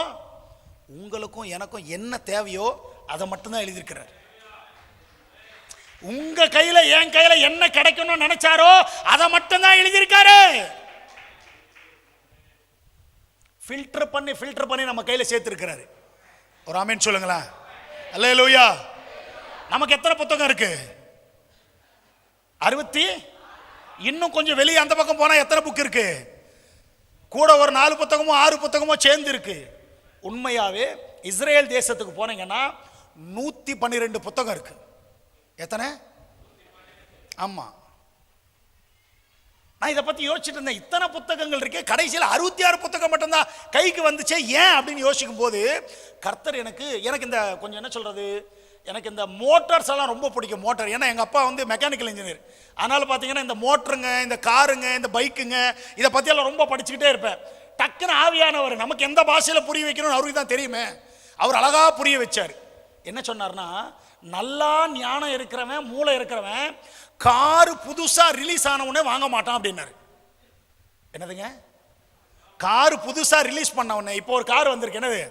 டாட்டா, ஆமாம், சியரா கார் வந்திருக்கு. கொஞ்சம் ஞானம் எல்லாம் என்ன பண்ணுவான்னா, அந்த காரை ரிலீஸ் பண்ண உடனே பெருமையாக போய் வாங்கிட மாட்டானா. யாராவது வாங்கியிருந்தாங்கன்னா தப்பா நினைச்சுக்கிறாதியே. ஆமா, கொஞ்சம் ஞானம் இருக்கிற என்ன பண்ணுவான்னா, 1 வருஷம் வெயிட் பண்ணுவான். எவ்வளவு நாள்? 1. அந்த வண்டியில எந்தெந்த டிஃபெக்ட் இருக்கோ 1 வருஷத்துல ஒவ்வொரு கஸ்டமரா வந்து கம்ப்ளைண்ட் பண்ண பிறகுதான் கம்பெனிக்காரன் என்ன பண்ணுவான் தெரியுமா, அந்த டிஃபெக்ட் எல்லாம் ரெக்டிஃபை பண்ணுவான். 1 வருஷம் போகும்போது என்ன ஆகும்னா, எல்லா குறையும் மாறி நீட்டால் வெளியே வரும். ஆரம்பத்தில் 112 புஸ்தகம் இருந்தாலும் கடைசியில் 66 மாறத்துக்கு காரணம் தெரியுமா, எது தேவையில்லோ அதெல்லாம் தூக்கிட்டாரு, எது தேவையோ அது மட்டும்தான் நம்ம கையில் கொடுத்துருக்கிறார். அல்லேலூயா. அப்படி கொடுத்ததுல இந்த அம்மாவுடைய கையில மறைச்சு வச்சிருந்த அந்த பானையும் அந்த குடமும் அந்த குடத்துக்குள்ள என்னை பத்தி ஏன் எழுதியிருக்கார் தெரியுமா, அந்த குடம் என்பது நம்முடைய தனிப்பட்ட வாழ்க்கை, அந்த குடம் என்பது நம்முடைய குடும்பம், அந்த குடம் என்பது நம்முடைய ஆவிக்குரிய வாழ்க்கை.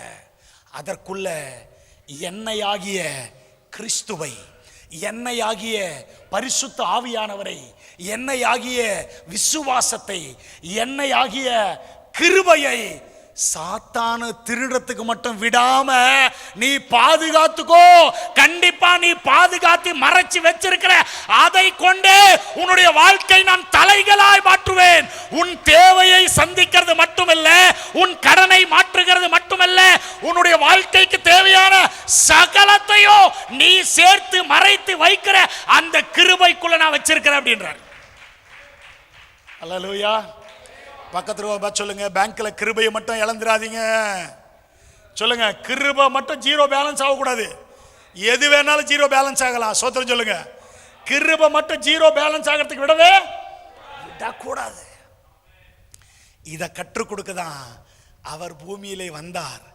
வந்து நம்மை போல வளர்ந்தார், நம்மை போல வேலை செய்தார், நம்மை போல சாப்பிட்டார், நம்மை போல ஜெபித்தார்.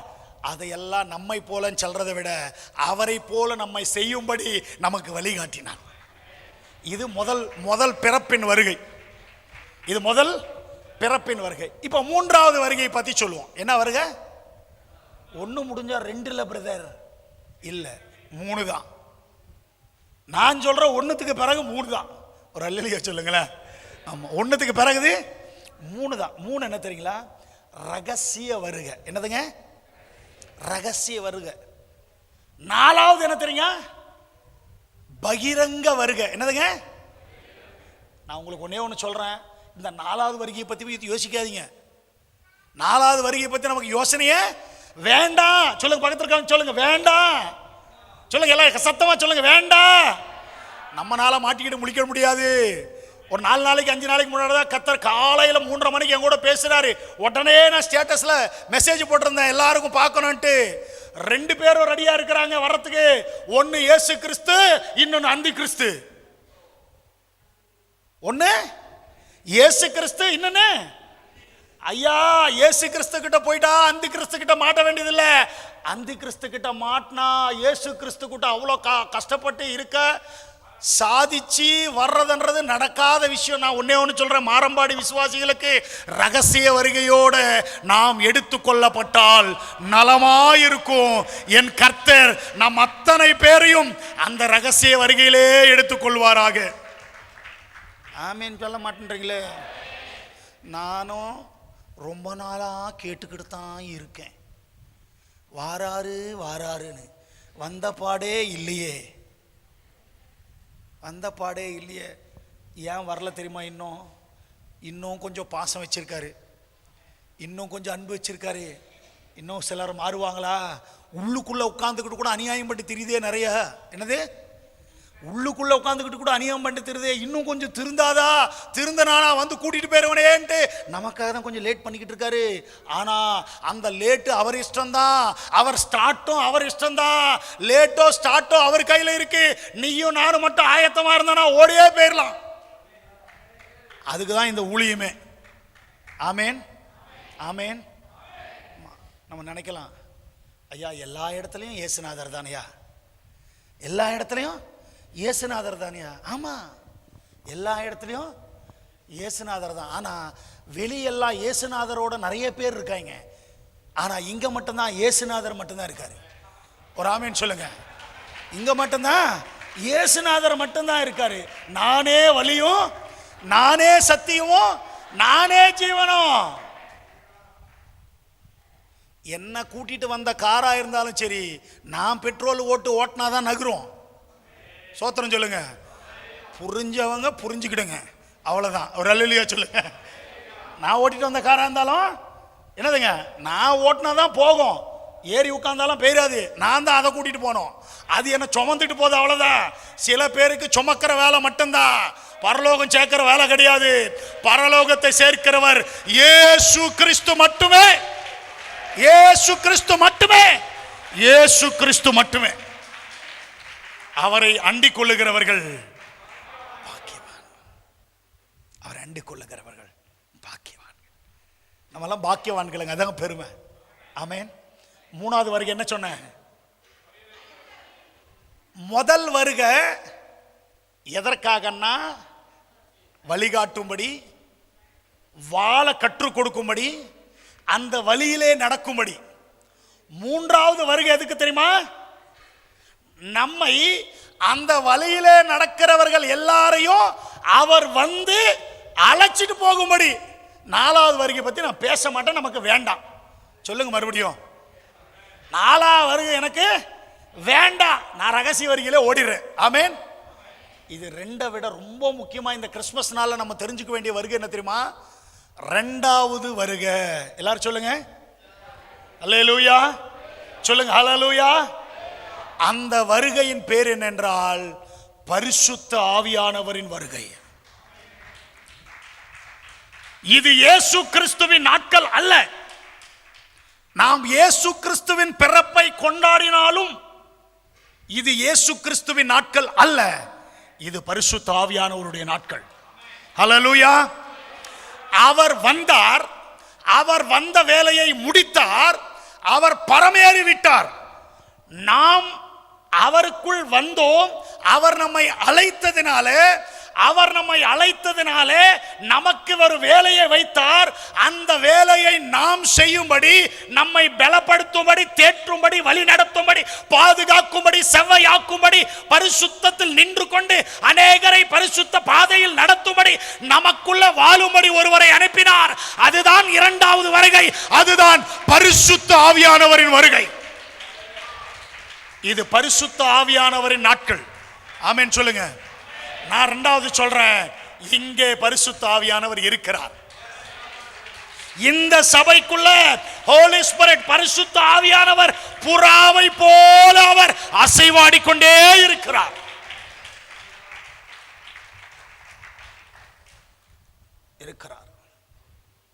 உங்க முன்னாடி பேசிட்டு இருக்கிற நான் இயேசுவை குறித்து சற்றும் அறியாத ஒரு குடும்பத்தில் பிறந்தவன். என் சாட்சி இதுக்கு முன்னாடி சொன்னான்னு தெரியாது.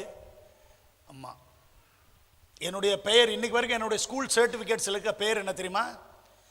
தேவி வரப்பிரசாத் ஆச்சாரியா. என் பேரு என்னதுங்க? தேவி வரப்பிரசாத் ஆச்சாரியா என் பேர். என் சர்டிபிகேட்ல இன்னைக்கு வரைக்கும் அப்படிதான் இருக்கு, ஸ்கூல் சர்டிபிகேட்ல. தேவியுடைய வரத்தினால கொடுக்கப்பட்ட பிரசாதம், அதுதான் தேவி வரப்பிரசாத். இப்பதான் தெரியுது நம்ம தேவி வரப்பிரசாத் இல்லையா, தேவ வரப்பிரசாத் அப்படின்ட்டு. அல்லேலூயா, அல்லேலூயா. எங்க அம்மா சொல்லுவாங்க, அடா கோயில் குளமா ஏறி மண்ணுச்சோரா தின்னு பெத்தனே. ஆமாமா, அதுக்கு தான் உண்மையான கோயிலுக்குள்ள இப்போ ஊழியம் பண்ணிருக்கேன்னு சொல்ல. அல்லேலூயா, அல்லேலூயா. நான் ஓரளவுக்கு நல்ல வசதி படைத்த குடும்பத்தில் பிறந்தேன். எனக்கு ஒரு 13 வயசு இருக்கிற வரைக்கும் அசல கஷ்டம்னா என்னன்னே தெரியாதுங்க. எனக்கு மட்டும் இல்லை, என் குடும்பத்துக்கு எல்லா சூழ்நிலைகளே என்னுடைய தகப்பனார் மிக சிறப்பாய் வாழ்ந்தார், வளர்ந்தார், வளர்த்தார். ஒரு குறையும் கிடையாது, ஒரு குறையும் கிடையாது. எங்கள் அப்பாவுக்கு கிட்டத்தட்ட 4 இடத்துல ஜென்ரேட்டர் கம்பெனி சொந்தமாக வச்சுருந்தார். மெக்கானிக்கல் இன்ஜினியரிங் படித்தவங்களுக்கு தெரியும், நிறைய பேர் இந்த டொயோட்டா வண்டி வச்சுருக்கோம் தெரியும். உள்ள கிர்லோஸ்கர் அப்படின்னு ஒரு ஜென்ரேட்டர் இருக்கும். அது இந்தியாவில் பார்த்தீங்கன்னா எங்கள் அப்பா நார்த் இந்தியாவில் பீகார்கிட்ட ஒன்று, சித்தூரில் ஒன்று, பெங்களூரில் ஒன்று, இப்படி பல இடங்கள் எங்களுக்கு சொந்தமாக கம்பெனி, நிறைய பேர் வேலை செய்கிறது, நல்ல வசதியோடு எல்லா சூழ்நிலைகளையும் வாழ்ந்து வந்தோம். எந்த கஷ்டமும் இல்லை, ஆனால் உண்மையான தெய்வமும் இல்லை. எந்த கஷ்டமும் இல்லை, உண்மையா பைபிள் சொல்லுது, பக்தி உள்ளவனை கர்த்தர். நான் அதை முன்னாடி ஒரு வார்த்தை உங்க எல்லாருக்கிட்ட சொல்ல வச்சேன் பார்த்தீங்களா, பெண்டு பண்ணோன்னாலும் பெண்டு எடுக்கணும்னாலும் அவர் தான் அதில் டாப்பு. அதில் பேசுறதுக்கு எதுவுமே இல்லை. பக்கத்தில் இருக்கவங்க பார்த்து சொல்லுங்க, ஒரு வாட்டி கையை பிடிச்சிட்டு சொல்லுங்க, நம்முடைய உறவுகள் சொல்லுங்க, மனப்பூர்வமாக சொல்லுங்க, பக்கத்தில் இருக்கவங்க கைப்பிடிச்ச நம்முடைய உறவுகள், நம்முடைய சொந்தங்கள், இன்னும் இயேசுவை அறியாத ஜனங்களும். பக்கத்தில் கையை பிடிச்சிக்கிடுங்கம்மா, பிடிச்சிக்கிடுங்க. இந்த பக்கம் ஒரு அக்காவை கையை விட்டுட்டீங்க நீங்கள். ஆமாம், பிடிச்சிக்கிடுங்க. சொல்லுங்க, நம்முடைய சொந்தங்கள், நம்முடைய உறவுகள், நம்முடைய ஊர் ஜனங்கள், இன்னும் இயேசுவை அறியாதவர்கள், அத்தனை பேரையும் நம்மை கொண்டு, நம் ஜபத்தை கொண்டு, நம்முடைய வாழ்வை கொண்டு பெண்டு பண்ணுவாரா தெரியாது, பெண்டு எடுப்பாரான்னு தெரியாது. ஆனால் எல்லா நாமத்திற்கும் மேலான இயேசுவின் நாமத்தில் அத்தனை பேரும் பரலோகம் செல்லும்படி நம்மை பயன்படுத்தி சபைக்குள்ளும் பரலோகத்துக்குள்ளும் நிரப்புதலை இன்றைக்கு ஆரம்பித்து விட்டார். எல்லாரும் சேர்ந்து சொல்லுங்க ஆமென், சொல்லுங்க ஆமென். நான் ஏதோ உங்களை உற்சாகப்படுத்தும்படி சொல்லவில்லை, ஆவியானவர் தீர்க்க தரிசனமா பேசிக்கிட்டு இருக்கிறத உங்களுக்கு சொல்லிக்கொண்டே இருக்கிறேன். ஹல்லேலூயா, ஹல்லேலூயா. நான் சொல்றேன், ஒரு பயங்கரமான எழுப்புதல் உங்க வீடுகளில் ஸ்டார்ட் ஆக போகுது. இன்னொரு விஷயத்தை எழுதி வச்சுக்கிடுங்க, உங்க வீட்டை தாண்டவங்க எல்லாம் உங்க வீட்டுக்குள்ள இருக்கிற அபிஷேகத்தை கொண்டு அவர்களுக்கு ரட்சிப்பு உண்டாக போகுது. Who are going to cross your homes? யார் உன் வீட்டை தாண்டாங்களோ, உன் வாசலை தாண்டாங்களோ, அவங்களுக்குள்ள ரட்சிப்பு வரப்போகுது. நான் ஒரு அபிஷேகத்தை குறித்து ஆவியானவர் என்னோட இப்போ பேசிக்கிட்டு இருக்கிறார். ரபா ஷெஹே ரெமெஹேது லஹதலபா ரிகே மெஹடேஹே துரா. ஒரு நிமிஷம். ஆவியானுடைய வார்த்தை என் செவிகளுக்கு கேட்டுக்கொண்டே இருக்கிறது. ரஹ துரோ ஷெஹே மத்தோ. ஒரு ஊழியக்காரம்மா இருந்தாங்க, நீங்க கேள்விப்பட்டீங்களான்னு தெரியாது. அந்த அம்மா பேர் என்ன தெரியுங்களா? Catherine Kuhlman. எல்லாரும் சொல்லுங்க, கேத்ரின் குல்மன். அந்த அம்மா ஒரு முறை ஊழியத்திற்காக வேண்டி ஒரு பஸ் ஏறி இருக்காங்க. அந்த அம்மா பஸ்ஸில் ஏறி உட்கார்ந்துருக்காங்க. ஏறி உட்கார்ந்து பஸ் ஒரு 2 கியர் தான் போட்டிருக்கிறாங்க. மறுபடியும் அந்த அம்மா அப்படியே போன உடனே டயர்டில் அப்படியே தலையை சாய்ச்சிட்டு உட்காந்துட்டாங்களாம். கொஞ்ச நேரம் பார்த்தா பஸ் நகரல. என்னடான்னு கண்ணு திறந்து பார்த்தா பஸ் டிரைவரு, கண்டக்டரு, பஸ்ஸில் இருக்கிறவங்கெல்லாம், உட்கார்ந்து இருந்தவங்கெல்லாம் அமெரிக்கா தேசத்தில் நடந்த விஷயம். அப்படியே முழங்கால் போட்டு அழுக ஆரம்பிச்சிட்டாங்களாம். அவங்க சின்னப்பத்திலிருந்து செய்த பாவங்கள் எல்லாம் அறிக்கை பண்ண ஆரம்பிச்சிட்டாங்களாம். அல்லேலூயா. ஒரு முறை அந்த அம்மா ஹோட்டலுக்கு சாப்பிட போயிருக்காங்க, 4 பேரை கூட்டிட்டு. அந்த அம்மா அந்த ஹோட்டலுக்குள்ளே போய் கொஞ்ச நேரம் வெளியே வெயிட் பண்ணிட்டு இருந்திருக்காங்க. உள்ளே போய் அந்த அம்மா ஹோட்டலில் உட்காந்துருக்காங்க. சர்வர் ஆர்டர் எடுக்கிறதுக்கு மேடம் என்ன வேணும் அப்படின்னு கேட்டிருக்காங்க. கேட்ட கொஞ்ச நேரத்தில் அந்த ஹோட்டல் ஃபுல்லா அழுகையின் சத்தமா. அந்த ஹோட்டல் ஓனர் வெளியிருந்து உள்ள ஓடி வந்து என்ன ஆச்சு யாருக்கு அப்படின்னு பார்த்தா இந்த அம்மா உட்கார்ந்து இருக்கிறாங்களாம். அந்த ஹோட்டல் இருக்கிறவங்களாம் முழங்கால் போட்டு அழுக ஆரம்பிச்சிட்டானா. அவன் சின்னப்பத்திலேருந்து பண்ண அத்தனை பாவங்களை ஒத்துக்கிட்டு அழுக ஆரம்பிச்சிட்டாங்களாம். இதை கேமரால அந்த ஹோட்டலுடைய ஓனர் பார்த்துட்டு இந்த அம்மா உள்ள வந்த பிறகுதான் நடந்துச்சு. இந்த அம்மா வெளியே கூட்டு போனா இனிமேல் பிசினஸே க்ளோஸ் ஆயிரும், அதனால கிச்சன் வழியா வெளியே கூட்டு போயிருவேன்ட்டு அந்த அம்மாவை கிச்சன் வழியா கூட்டு போனா இந்த அம்மா நடந்து போய்கிட்டு இருக்காங்களாம். அங்க சமைச்சுக்கிட்டு இருக்காங்கன்னா கீழே விழுந்து அழுக ஆரம்பிச்சுட்டானா. அந்த ஹோட்டல் ஓனர் ஒரு விஷயத்தை புரிஞ்சுக்கிட்டானா. காரு கிட்ட வந்த வரைக்கும் அந்த ஹோட்டல் ஓனர் கண்ட்ரோல் பண்ணிக்கிட்டு இருந்தானா. அந்த அம்மா காருக்குள்ள ஏறி உட்கார்ந்த உடனே அந்த ஹோட்டல் ஓனர் காரு பக்கத்துல முழங்கால் போட்டு ஆரம்பிச்சிட்டானா, அழுக ஆரம்பிச்சிட்டானா. அவன் சொன்னானா, உங்களுக்குள்ள ஏதோ ஒரு வல்லமை இருக்கு, உங்களுக்குள்ள ஏதோ ஒரு மகிமை இருக்கு. நான் சின்னப்பத்திலேருந்து செஞ்ச பாவத்தை எல்லாம் என்னை அறியாமல் நான் ஒத்துக்க ஆரம்பிச்சுக்கிட்டு இருக்கேன். என்ன உங்கள் சாமி மன்னிப்பாரான்னு கேட்டாங்களாம். நான் உங்களை பார்த்து கேட்குறேன், இன்னைக்கு கேத்ரின் கில்மனுக்குள்ள இருந்த அதே அபிஷேகம் உங்கள் மேலே வரப்போகுது. எத்தனை பேர் நம்புறீங்க? நீங்கள் பஸ்ஸில் போனால் சுற்றி இருக்கிறவன் அழுவ போகிறான். உங்களுக்குள்ள இருந்து ஒரு மகிமை பரவ போகுது. உங்கள் வீட்டுக்குள்ள இருந்து தேவ அபிஷேகம் அநேகரை தொடப்போகுது. உங்கள் வீட்டுக்குள்ள இருந்து தேவ மகிமை அநேகரை உருவாக்க போகுது. மரிக்கிறவர்கள் உயிரோடு எழும்ப போகிறார்கள், வியாதிஸ்தர்கள் சுகமாக போகிறார்கள். என் தேவன் அந்த கேத்ரின் குல்மனுக்கு கொடுத்த அதே அபிஷேகத்தை இன்று கூடி இருக்கிற உங்கள் அத்தனை பேருக்கு மேலாய் பொழிந்தருளுவாராக. பெற்றுக்கொள் பெற்றுக்கொள் பெற்றுக்கொள், அதே அபிஷேகத்தை பெற்றுக்கொள், அதே வல்லமையை பெற்றுக்கொள், அதே கிருபையை பெற்றுக்கொள், அதே அதிகாரத்தை பெற்றுக்கொள், அதே மகிமையை பெற்றுக்கொள், அதே ஜீவனை பெற்றுக்கொள், அதே அபிஷேகம். ரிபா ஷபா ரபா லபா. இந்த கிறிஸ்மஸ் கிஃப்ட் ஆண்டவர் தராரு. இந்த கிறிஸ்மஸ் கிஃப்ட் அப்படி ஒரு அபிஷேகம், அப்படிப்பட்ட ஒரு வல்லமை, அப்படிப்பட்ட ஒரு கிருபை, அப்படிப்பட்ட மகிமை உன்மேல் இறங்கி கொண்டு இருக்கிறது. ரிஹிமாலா ஷகதுரபா. நான் கர்த்தருடைய தீர்க்கதரிசியா சொல்றேன், நீங்க இந்த சண்டேவே சாட்சி சொல்ல போறீங்க. எனக்கே தெரியாம நான் ஜோமன ஆரம்பிச்சிட்டேன் பாஸ்டர் அப்படின்னு சொல்ல போறீங்க. என்னையே அறியாம நான் நிறைய பைபிள் வாசிக்க ஆரம்பிச்சிட்டேன்னு சொல்ல போறீங்க. என்னையே அறியாம நான் நிறைய அந்நிய பாஷை பேச ஆரம்பிச்சிட்டேன்னு சொல்ல போறீங்க. அப்படிப்பட்ட மகிமை தான் இன்றைக்கு கிறிஸ்துமஸ் உடைய கிஃப்ட் ஆண்டவர் உங்களுக்கு தராரு.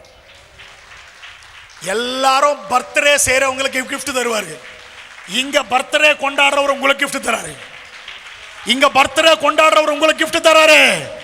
அதுதான் அவர் ஆவியானவர் மூலமாய் உங்கள் மேல் பொழிந்தருகிற அபிஷேகமாய் இருக்க போகிறது. ஆமென். சொல்லுங்க ஹalleluya. சொல்லுங்க ஹalleluya. ஹalleluya. அப்படி வாழ்ந்து வந்த எங்களுடைய வாழ்க்கையில் 1998 வருடம் வெறும் எந்த கஷ்டமும் இல்லைங்க, எந்த கஷ்டமும் கிடையாது, நல்ல செழிப்பா வாழ்ந்தோம். 1990வது வருஷத்திலேயே எங்க அப்பா காசு மட்டும் 20 லட்சம் ரூபாய் சம்பாரிச்சு வச்சிருந்தாரு. 1990 எந்த குறையும் கிடையாது. இடங்க, சொத்துங்க, வீடுங்க, எல்லாம் வசதி வாய்ப்புகள் இருந்தது. 98ஆம் வருடத்தில் என்னுடைய தகப்பனுடைய நண்பர் 8,70,000 ரூபாய் மோசம் பண்ணார். எவ்வளோ? 98ல் 8 லட்சம் ரூபான்னு யோசிச்சு பார்த்துக்கிடுங்க. இப்போ 8 லட்சம் ரூபான்னா பெரிய விஷயம் கிடையாது. இப்போலாம் மாதமே 4 லட்சம் 5 லட்சம்லாம் வாங்குறாங்க சம்பளம். அப்படித்தானே பண்ணி? ஆமாம். ஐடி கம்பெனிலாம் போனால் சம்பளம் எவ்வளோங்கன்னா, ஒருத்தர் அன்றைக்கி ஜோமனிக்கு ஃபோன் பண்ணார். பிரதர் சொல்லுங்கள் பிரதர் அப்படின்னு, எனக்கு ஜோம் பண்ணுங்க, கொஞ்சம் சம்பளம் ஹைக்கு வர்ற மாதிரி ஜோம் பண்ணுங்கன்னு. எவ்வளோ பிரதர் உங்களுக்கு சம்பளம்னா? பிரதர் 7 லட்ச ரூபா தான் தராங்கண்ணா. நான் சொன்னேன் மாதத்துக்கான, சரி வருஷத்துக்கான. அவர் சொன்ன இல்லை மாதத்துக்கு அப்படின்னாரு. இதுக்கு மேலே என்னடா ஹைக்கு வேணும், என்னத்தரா திங்க போகிற அப்படின்னு தோணுச்சு எனக்கு. மாதம் எவ்வளோ வாங்குறாரா? 7 லட்சம் வாங்குறா, 10 என்ன வேணுமா? இவங்களெல்லாம் என்னத்தை பண்ணுறது, திருத்த முடியாதோ அப்படின்னு நினச்சேன். இங்கே 7,000 ரூபாய்க்கு 8,000 ரூபாய்க்கு பாடா போட்டுக்கிட்டு இருக்காங்க ஜனம்.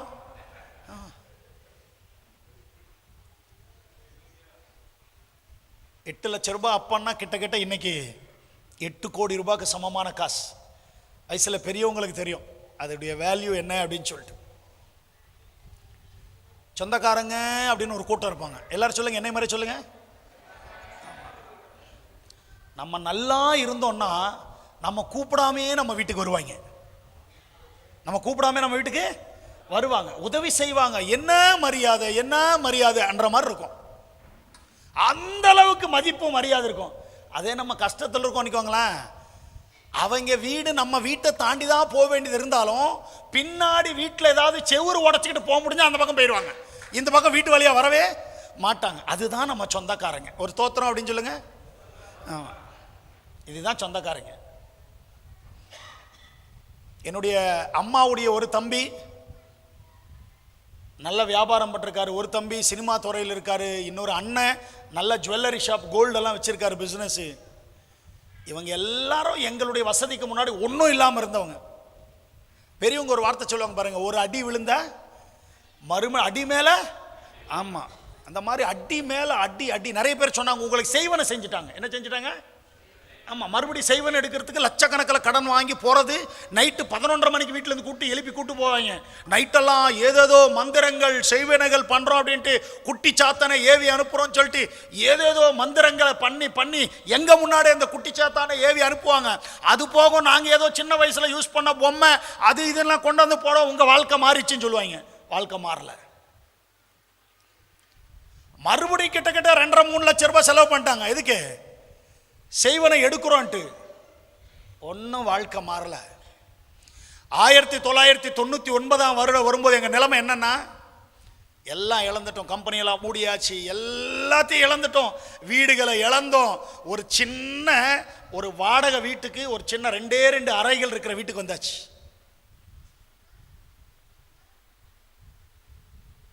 கன்னியாகுமரியிலேருந்து காஷ்மீர் வரைக்கும் ஏறத்தாழ எல்லா புண்ணிய ஸ்தலங்களுக்கும் போயிட்டு வந்தாச்சு, அப்பாவும் நானும். வாழ்க்கை எந்த விதத்திலும் மாறல. கடைசியில் என்னுடைய தகப்பனார் ஒரு முடிவை செய்து விட்டார்.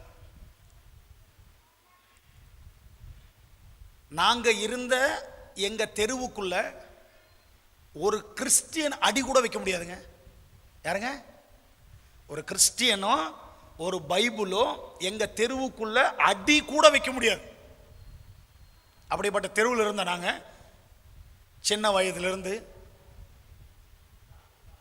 கடைசியில் என்னுடைய தகப்பனார் 1999 வருடம் நவம்பர் மாசத்துல ஒரு முடிவு செய்தார். எனக்கு 2 மூத்த அக்கா 2 பேர் இருக்காங்க.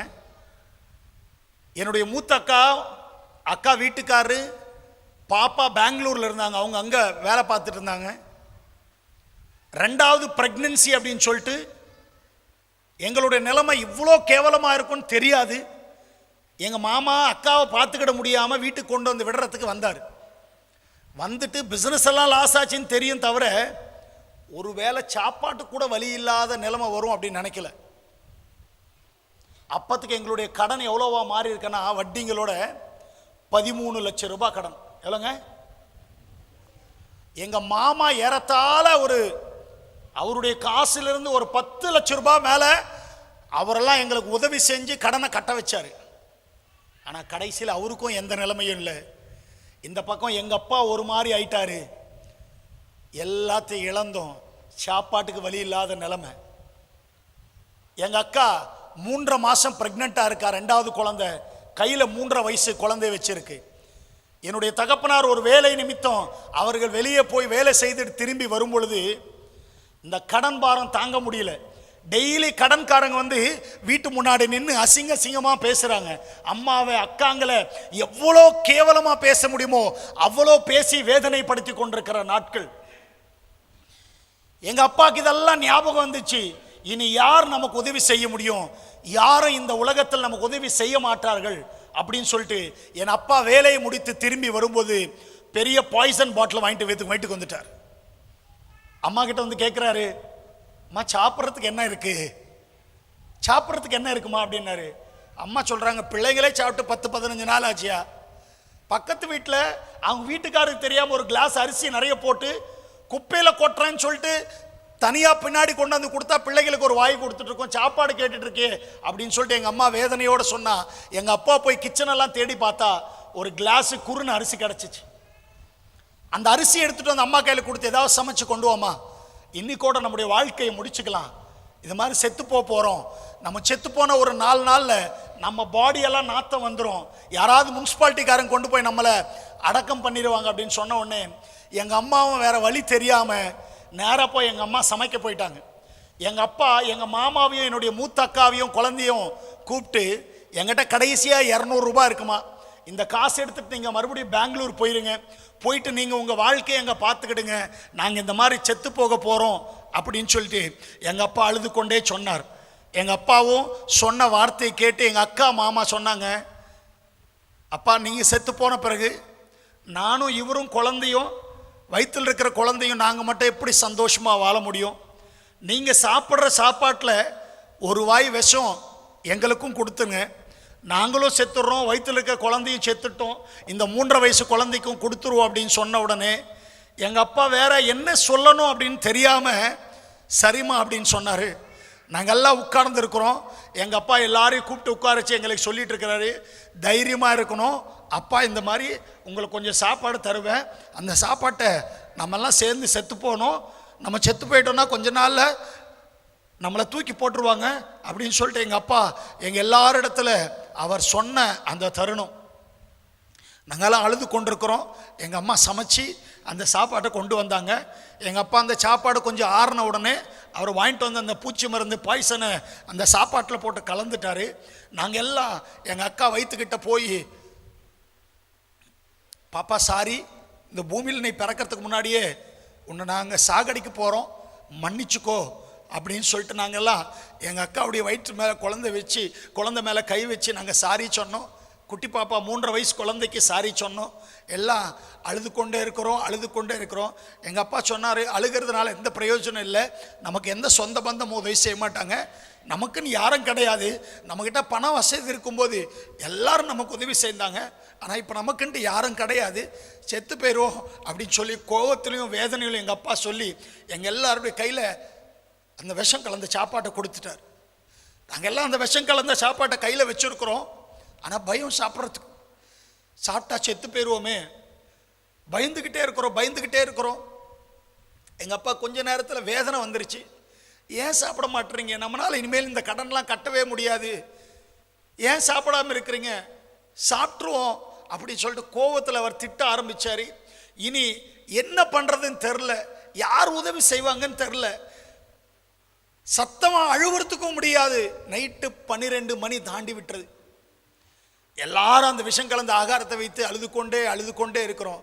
கடைசியில் அப்பா சொன்னாங்க, சாப்பிட்றோம் பிள்ளைகளா, செத்து போயிடுவோம், முடியாது, என்னால் முடியாது, இனி வியாபாரம் இருக்காது, இனி வாழ்க்கை இருக்காது, செத்து போயிடுவோம் அப்படின்னு சொன்ன உடனே நாங்கள்லாம் அழுதுகிட்டே அந்த சாப்பாட்டை வாய்க்கிட்ட கொண்டு போகும்போது திடீரென்று ஆண்டவராகி இயேசு கிறிஸ்து என் வீட்டுக்குள்ளே வந்தார். ஹல்லேலூயா, ஹல்லேலூயா. நாங்கெல்லாம் அந்த சாப்பாடை வாய்க்கிட்ட கொண்டு போகிறோம் சாப்பிட. திடீரென்று இந்த வீட்டுடைய டெரஸிலிருந்து ஒரு பெரிய வெளிச்சம், ஒரு பெரிய சிலுவை தரிசனம் வந்தது. அந்த சிலுவை அப்படியே வந்து ஒரு செவுத்துக்கு மேல் அப்படியே ஒரு சிலுவையும், அந்த சிலுவையில் ஒரு மனிதன் தொங்கி கொண்டிருக்கிறதை நாங்கள் பார்க்கிறோம். ஹல்லேலூயா. வேதனை என்ன தெரியுங்களா? வீட்டுக்குள்ள வந்திருக்கிறது ஏசப்பான்னு எங்களுக்கு தெரியாது, அது சிலுவை அப்படின்னு எங்களுக்கு தெரியாது. அதுவரை எங்களுக்கு இயேசு அப்படின்ற ஒரு சாமி இருக்கிறார்னு எங்களுக்கு தெரியாது.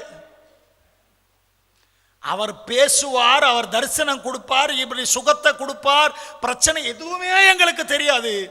அந்த சிலுவை வந்தது, அந்த சிலுவையை பார்த்துக்கிட்டு இருக்கிறோம் நாங்க, எங்களுக்கு புரியல, புரியாம கையிலேயே வச்சுக்கிட்டு இருக்கிறோம். அப்பா சொன்னாங்க, ஏன்பா யாரை சாப்பிட மாட்டேறீங்கன்னா, பா அது என்னதுப்பா, அது என்ன ஒரு பிளஸ் மாதிரி தெரியுதுப்பா லைட்டு. நாங்கெல்லாம் ஓடி போய் அந்த சிலுவையை தொட்டு பார்க்கிறோம். கண்டிப்பா இந்த வெளிச்சம் எங்க இருந்தா அது வந்தா என்ன ஆகும்? கை மேல படுவல வெளிச்சம். வச்சு பார்க்கிறோம், அந்த சிலுவையின் வெளிச்சம் செவுத்துக்குள்ள இருக்கு தவிர எங்க கை மேல படல. ஹல்லேலூயா சொல்லுங்க, ஹல்லேலூயா. அப்ப எங்க அப்பா சொன்னாங்க, பக்கத்து வீட்டில் போட்டிருக்கிற லைட் ஏதோ செவுத்துல தெரியுதப்பா, அதுக்கு தான் நம்ம கை மேலே படலை. ஒன்றும் புரியல. மறுபடியும் அழுக ஆரம்பித்தோம். அப்பா சொன்னாங்க, சாப்பிட்றோம்ப்பா, ஏன் சாப்பிட மாட்டேன்றீங்க, பயமா இருக்கா, எல்லாம் கண்ணை முடிக்கிறோம்.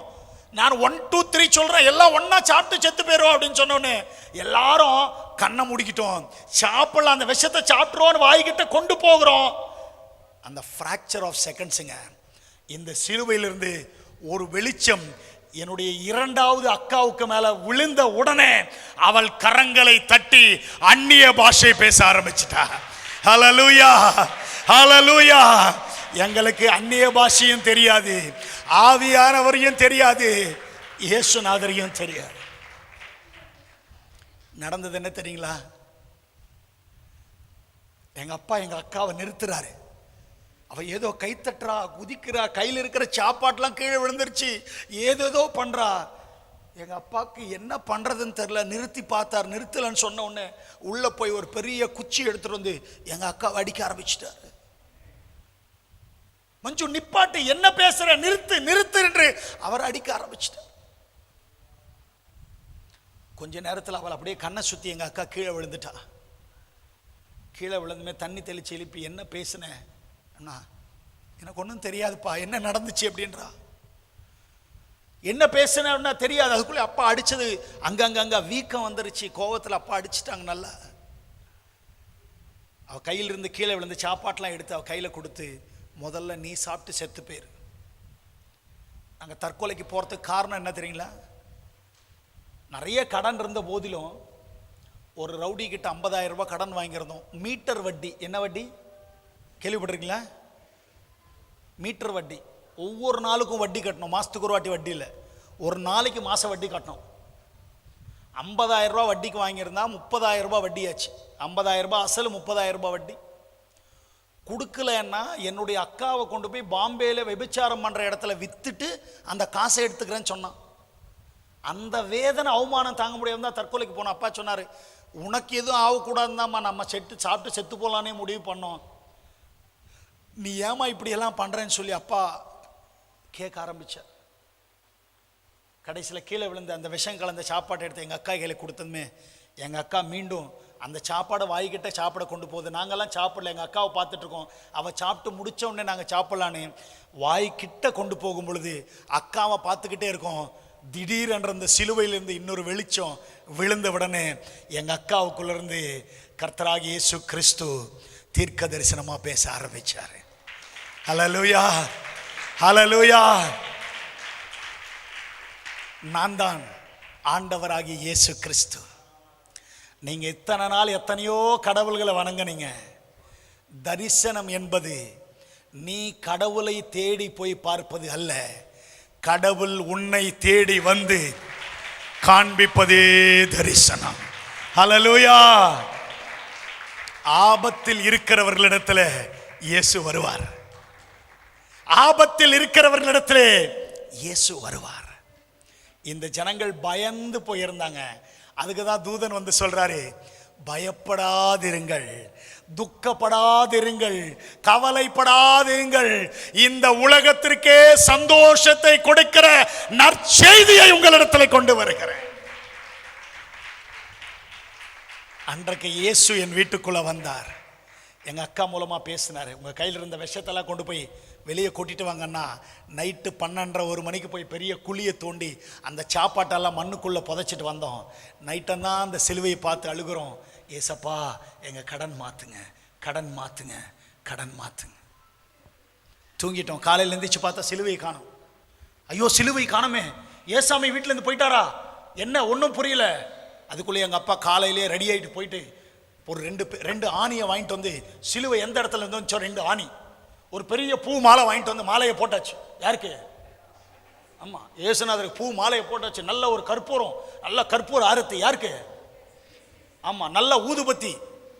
என்னது ஊதுபத்தி? ஆரத்தி எடுத்து வாழைப்பழத்தை குத்தி வச்சு நல்லா தேங்காய் உடைச்சு. யாருக்கு? உலகத்திலே இயேசுநாதருக்கு இதெல்லாம் பண்ணது சோத்திரம். ஏறத்தாழ 7 to 10 நாள் இதான் பண்ணிக்கிட்டு இருக்கோம். கடைசியில் பக்கத்தில் இருக்கவங்க சொன்னாங்க, நீங்கள் சர்ச்சுக்கு போனோம். என்னதுங்க? சர்ச்சுக்கா? அப்போ நம்ம ரட்சிக்கப்படாதவங்க இல்ல, நாங்க என்ன குலம், நாங்க என்ன கோத்திரம், நாங்க சர்ச்சுக்கா போக மாட்டோம். மறுபடியும் சொல்றேன் பாருங்க, நாங்க யார் தெரியுமா அப்படின்னு சொன்னாங்கன்னா அவங்கள பார்த்து சிரிச்சிருங்க. என்னதுங்க? எங்க பேக்ரவுண்ட் என்ன தெரியுமா அப்படின்னு சொன்னா அவங்கள பார்த்து சிரிச்சிருங்க. அதுக்கு தான் முன்னாடி சொன்னேன், பெண்டு எடுக்கணும்னாலும் பெண்டு பண்ணாலும் அவர் தான் டாப்பு. அவருக்கு தெரியும், ஏய் ஏன் சர்ச்சுக்கா வரமாட்டேன்றீங்க, மாப்பிள்ளை இருடி ஒரு நாளைக்கு இருக்கு அப்படின்னு அப்ப பெண்டு பண்ணாரு. இன்னைக்கு வரைக்கும் 24 மணி நேரம் சர்ச்சுக்குள்ளதான் இருக்கும் எல்லாருமே. ஒரு அல்லேலூயா சொல்லுங்களேன். பக்கத்துல இருக்கவங்க பார்த்து சொல்லுங்க, உங்க வீட்டுல சொல்லுங்க, உங்க வீட்டுல உங்க ஆட்கள் யாராவது நான் அந்த சர்ச்சுக்கு அற்புதர் இயேசு சர்ச்சுக்கு வர மாட்டேன்னா அவங்க தான் இங்க வந்து சபை மூப்பர்களா மாற போறாங்க. அவங்க தான் இங்க வந்து சாட்சி சொல்ல போறாங்க. அவங்க தான் இங்க வந்து ஞானஸ்தானம் எடுக்க போறாங்க. அவங்க தான் இங்க புதிய ஆத்துமாக்களை கொண்டு வர போறாங்க. மறுபடியும் சொல்றேன், இந்த வார்த்தை எனக்கு ரொம்ப பிடிச்சது. பெண்டு பண்றாரா பெண்டு எடுக்கிறாரான்னு தெரியாது, ஒன்று மட்டும் தீர்க்க தரிசனமா சொல்றேன், சபை நிரம்பும், பரலோகம் நிரம்பும். சொல்லுங்க, சபை நிரம்பும். இருளில் இருக்கிறவர்கள் பெரிய வெளிச்சத்தை இங்க வந்து காண போறாங்க. இந்த இடம் எப்படி மாற போகுது தெரியுமா? அங்க அத்தனை பேருடைய கண்ணுக்கும் இது நட்சத்திரமா தெரிய போகுது. இந்த நட்சத்திரம் தான் பரலோகத்துக்கு வழிகாட்டு. இந்த நட்சத்திரத்தை தேடி வர போறாங்க. எல்லா நாமத்திற்கும் மேலான இயேசு கிறிஸ்துவின் நாமத்தில் நடக்க போகுது. ஆமென் சொல்லுங்க. இப்போ இதெல்லாம் நடக்கணும்னா ரெண்டாவது வருகை நமக்குள்ள வரணும். என்ன வருகை? எத்தனை பேர் அந்த ஆவியானவர் உள்ள வர்றதுக்கு இடம் கொடுக்குறீங்க? இதோ வாசப்படியில் நின்று கதவை தட்டுகிறேன், ஒருவன் என் சத்தத்தை கேட்டால் நான் அவனிடத்தில் பிரவேசிப்பேன், அவன் என்னோடும் நான் அவனோடும். ஒரு ஆமீன் சொல்லுங்க. போஜனம் வெளியே ரைட்டா இருக்கு, அதுக்கு முன்னாடி ஆவிக்குரிய போஜனத்தை தின்றுவோம் அவரு கூட சேர்ந்து. ஒரு ஆமீன் சொல்லுங்க. எல்லாரும் எழுந்து நிற்கலாமா? இந்த கிறிஸ்மஸ் வந்து ரெண்டாவது வருகைக்கு உங்களை ஆயத்தமாயிருக்கு. ஆமீன். எதற்காக? இந்த மூணாவது வருகைக்குள்ள ஃப்ரீயா போறதுக்கு. ஒரு சோத்திரம் சொல்லுங்க. எத்தனை பேர் இந்த ஆவியானவர் உள்ள வர வைக்க ரெடியா இருக்கிறீங்க? Good, I like it. நானே சொல்ல நினைச்சேன், உங்க பைபிள்லாம் அழகா ஓரமா வச்சிருக்கிறீங்க. கர்த்தர் நல்லவர். ஆமேன். இது ரெண்டாவது வருகை, உள்ளே பிரவேசிக்கிற வருகை. சோத்திரம் சொல்லுங்க. ஆவியானவர் உள்ளே பிரவேசிக்கிறார். எத்தனை பேர் பெற்றுக்கொள்ள ஆயத்தமா இருக்கிறீங்க?